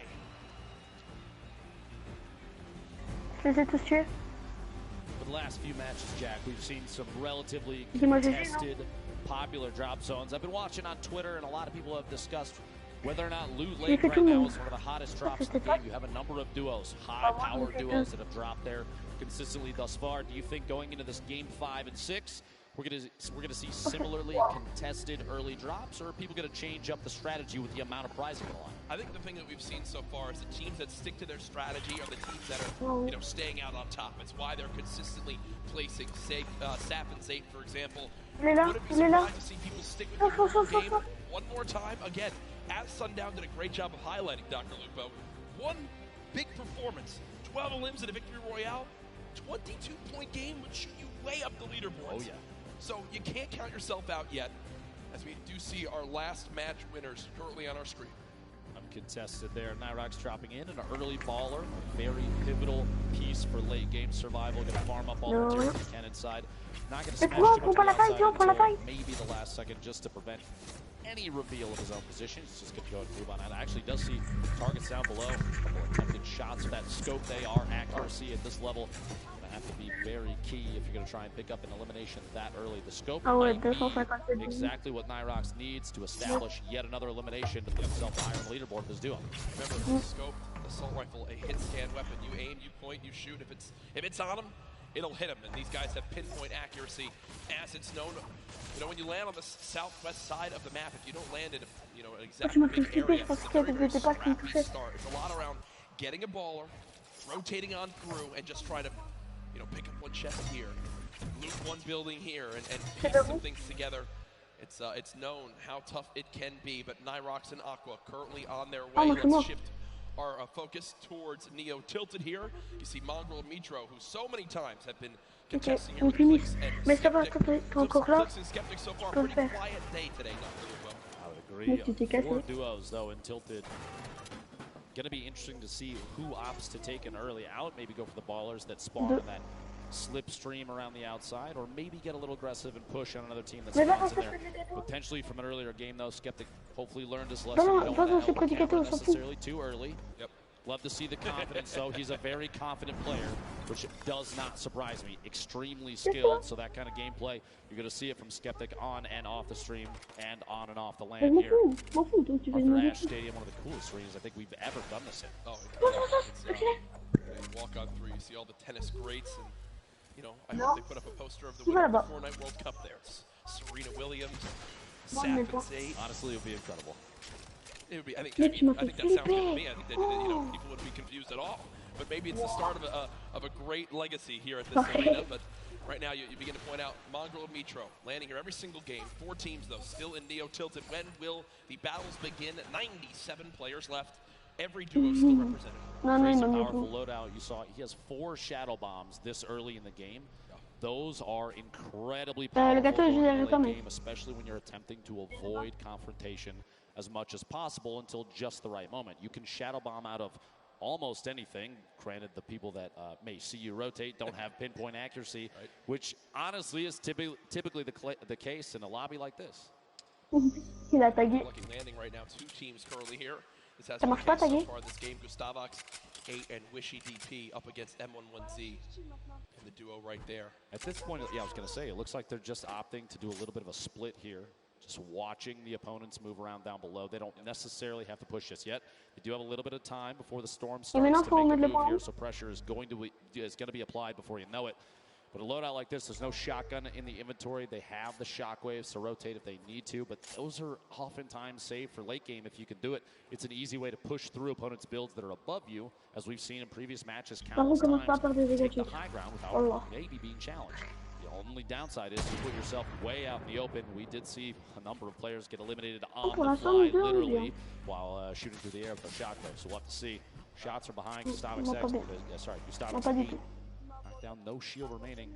Wondering if Daedra and M11Z decide to push off this machine. Reveals that he does have that heavy sniper, grenades coming on through. Quick little reaction right there to box up for a brief moment. But remember, when you get that shield broken, there is a unique animation and sound effect. So Daedra and M11Z know that has no shield left, and that heavy sniper rips through the wood right there. Good coordination to get some damage done on this play. Daedra holding that edit, that pyramid at the top, so we can look through, and shots from the duo up above, Wishy and Gustavix, well coordinated. Yeah, this is kind of a stalemate at this point, which for all four of these players may end up fighting them in the back. That being said, Wishy, the fly-in right there, pushing up, trying to get past, moving over to this brick pig, and make their way into maybe a little bit of side cover. Shrine made for me on the map is. Now Wishy will go ahead and loot that chest alongside Gustavix. We're both out of shields. Looks like Daedra and M11Z did what they wanted to, which is to push them out of Lucky Landing. Not sure if they're going to continue to pursue this. It doesn't appear so right now. And all things considered, I don't think they need to, right? They can go back now, farm up this whole area, check for the certain loot spots that may have been missed, and continue to get materials now. Dusty Divot, Rogue members Tetra and Eclipse currently building out up the players just below. Duo underneath. A little bit of a split for Tetra and Eclipse. Hopefully does not come to bite them in the back. We'll see here in a second. Eclipse pushing position with Tetra. Shots on the baller. You don't want to see those things last too long. Nobody was in it. It was just rolling down the hill. And this could be really useful, Ben, because the players now know they're going to get hit by this airstrike. I believe it's Clicks and Skeptic are only building with wood, and wood gets shredded on through. And Skeptic, because of that, now down to just 25 HP, and that might be the green light for this duo to push on forward. One player challenging up top. Eclipse has him trapped in the box. Does take a little bit more damage. It will be a build battle for height. Eclipse with a ton of materials, but look at the elimination feed. Tetra with the elim onto Skeptic, so it's a 2 versus 1. Clicks all by himself. Even if there's a sacrifice to the 2v1, that 1v1 afterwards and the pickup, the revive your teammate might be the best play. We'll see here in a second. Pressure from above, not yet. Clicks all by himself right there. To take just a second and heal up. Any chance you can get to get a little bit of HP might be the key to staying alive. This is where I believe adjustments need to begin to be made, right? Eclipse and Tetra, as they push on forward. Clicks now all by himself, trying to force him to happen. There's no shot right there as he goes down. The day of struggles for Skeptic and Clicks continue. But the point I was going to make right there is, now you're getting to a point where you need to go and push for those elims if you want to make the climb back up that leaderboard. Eclipse and Tetra obviously still have some work to do. In that 2 versus 1, before another team can begin to push on in and try to steal that last elimination, they have to force the 2v1. Thankfully, Clicks does it for them. They get the free limb and win that fight at Dusty Divot. Meanwhile, Saf and Zate, first game winners, current leader Saf beat from above. Oh my gosh, the heavy snipe to knock the pyramid, and immediately capitalizing on Saf being exposed, leads Zate to 1v2. A little bit of a panic, and the Shadow Bomb may or may not be enough. Right into the slip to try and sneak away. Run down in some previous builds. That's a quick pick off there from 4ZR and nowhere. And that's the second time we've seen that today. The player with the heavy sniper, they can see that the pyramid is being edited on through. So they immediately call that out. They time the shot alongside AR shots, or that one I believe it was actually shotguns. And Saf is eliminated before he can even build a single wall. As right now it's Zate all by himself. Now moving towards the northeastern side of the map near pressure plant. Our mech friend no longer there, but Nyx just took a ton of damage. Close by, I believe. Did he get sniped? I think he got sniped. I believe he did. Sitting on quite a bit of healing, though. The slurp, minis, that campfire, all going to be big there. You see he's waiting for the campfire to finish. Après ça, on pourra survivre à des adversaires. Meanwhile, Airwax Makeup owning the top of the ship here. Just taking shots at anybody that rotates. That high ground advantage, even early game. We look at it a lot. Late game. Yep. A lot of the build fights and late game rotations are capitalized by players that have the high ground advantage. But even early game, high ground gives the ability to scout. Sean goes down. Aiden, an attempt to push on through, trying to pick up the elimination on his opponent. Quinton inside the box there, does knock the wall out, picks up the materials. Mais dis-moi où il y en a, s'il te plaît. I think that the teammate was not, so it is a 1 versus 1 in this Il y en a où? Aiden at max HP. Gets the high ground for the moment. Ça marche un coup de pont? The health disadvantage. Aiden most likely knows this, continues to push for this elimination, wants to clean this up as quickly as possible. Wondering if Quentin has any traps to be used right here. Doesn't Ok, right now. et où il y a? Il y en a où? Il y en a où? Unfortunately, not able to connect, takes 44 damage right there. Il y en a où d'autres? A masterful fight so far. Aiden's health advantage now gone as they're about 15 HP between each other. But Aiden has the chug splashes, and Dr. Lupo, they show off just how good they are right there. Stuck all the way up top, popping that med kit, trying to get back to 100 HP. Aiden and Quentin in a little standoff here, a back and forth of epic proportions. Quentin, there's the storm surge pressure. Up above, Quentin trying to watch that, holding that pyramid edit. Peak trying to catch himself up inside the pyramid by resetting. Can't quite do it. Does fight for high ground. Aiden on controller. Don't forget that. One of the best controller players we've ever seen. 101 HP remaining. These inside the block Attends, il y a à jouer une film. Les autres, allez, s'il te plaît. Où d'autres? Top down view. Aiden can't quite get that pyramid edit and gets caught in his own door. Did he miss? Yeah, because I think he missed Là, je pense qu'il y en a à l'asile. Quentin makes it back in time to grab the reboot card. So Aiden and Sean go down quite early in game number 5. 74 players remaining. Storm Surge still currently in play. Zayt and Sap far above it at 385 damage above. Shouldn't really have to worry about that too much. As Zayt is in another skirmish right now. Not deciding to use the chug splashes to get that health up. An interesting note here, you see Zayt taking single swings the wall that he doesn't own. He's attempting to bait the player stopping a heal. He wants him to disengage from that so he can basically force a fight. He doesn't want them to get any of that HP back. You got the floor. Shield. Oh my gosh, and Tux goes down. What an angle shot from Zayt there. And that right there is Zayt baiting his opponent into making that exact move. What you just saw was why Zayt has remained one of the best players in competitive Fortnite from the very early days. He replaced the first wall before that fight even began. Then he moved towards his opponent, shot out the floor to push him towards the wall he already replaced. And once he did that, once the player ran and thought he was safe, he quickly hops on up, edits his own wall that he placed earlier, and gets the free elimination. It's one of those plays that separates Zayt from the millions of other players that play Fortnite. There's a reason they won that first game, Jack. It's going to show through and through throughout all these matches. Ziff called on your screen here. Game 5. 2 matches remaining.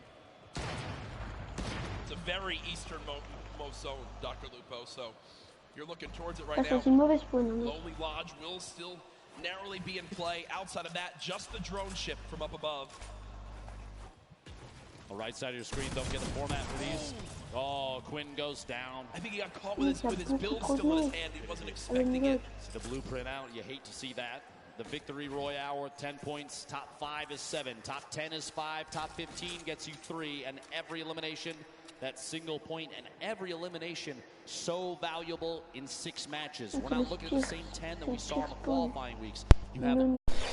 Bonsoir. Allô? Allô, allô? Allô? Parce que j'étais en live.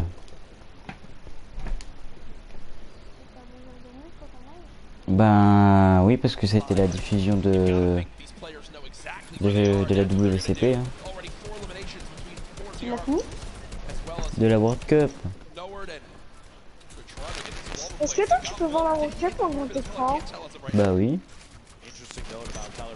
Moi je peux pas.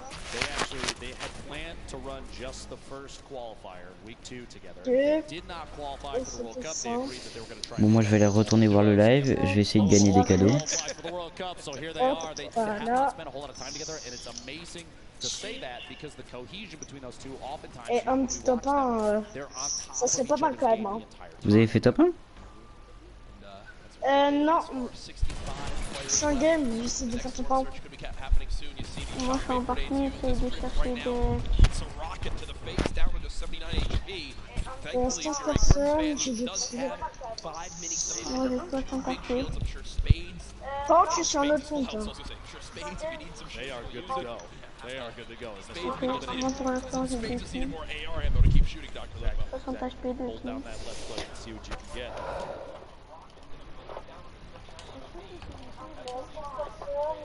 Moi? Ouais. Je connais quelques emplacements, oui. Et où? Paradise Palm. Pleasant Park.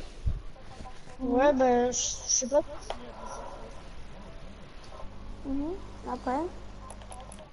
Voilà. Après, je sais qu'il y a le... Si... En fait, tout le monde me dit un rush parce qu'il croit que je suis en bambou. C'est ça ce qui est drôle. Parce que je suis connecté sur un autre compte en fait. Du coup, j'ai pas de skin, genre.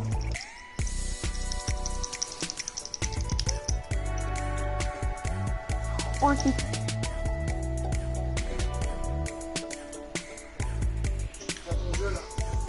Je finis. Quel 5 à peu près 5 minutes à peu près.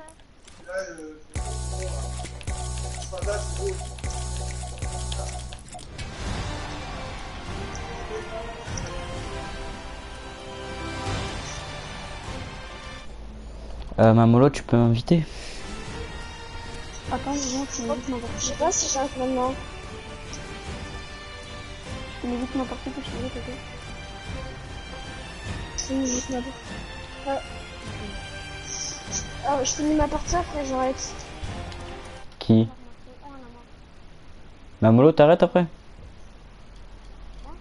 Non, Mamolo. Mamolo. Mamlo. Et Leandro?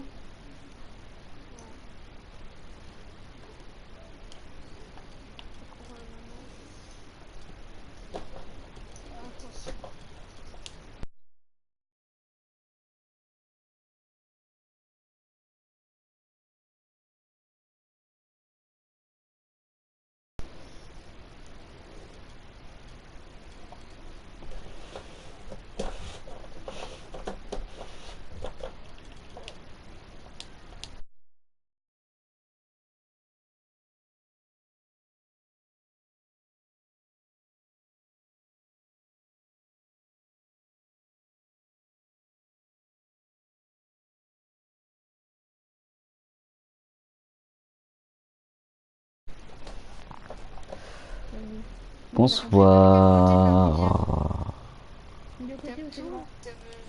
J'arrive sur Minecraft. Bon, là c'est la fin du live. Salut à tous. Non, pas trop, ça va leur laisser là. C'est pas moi qui l'ai fait. Bah, ça va.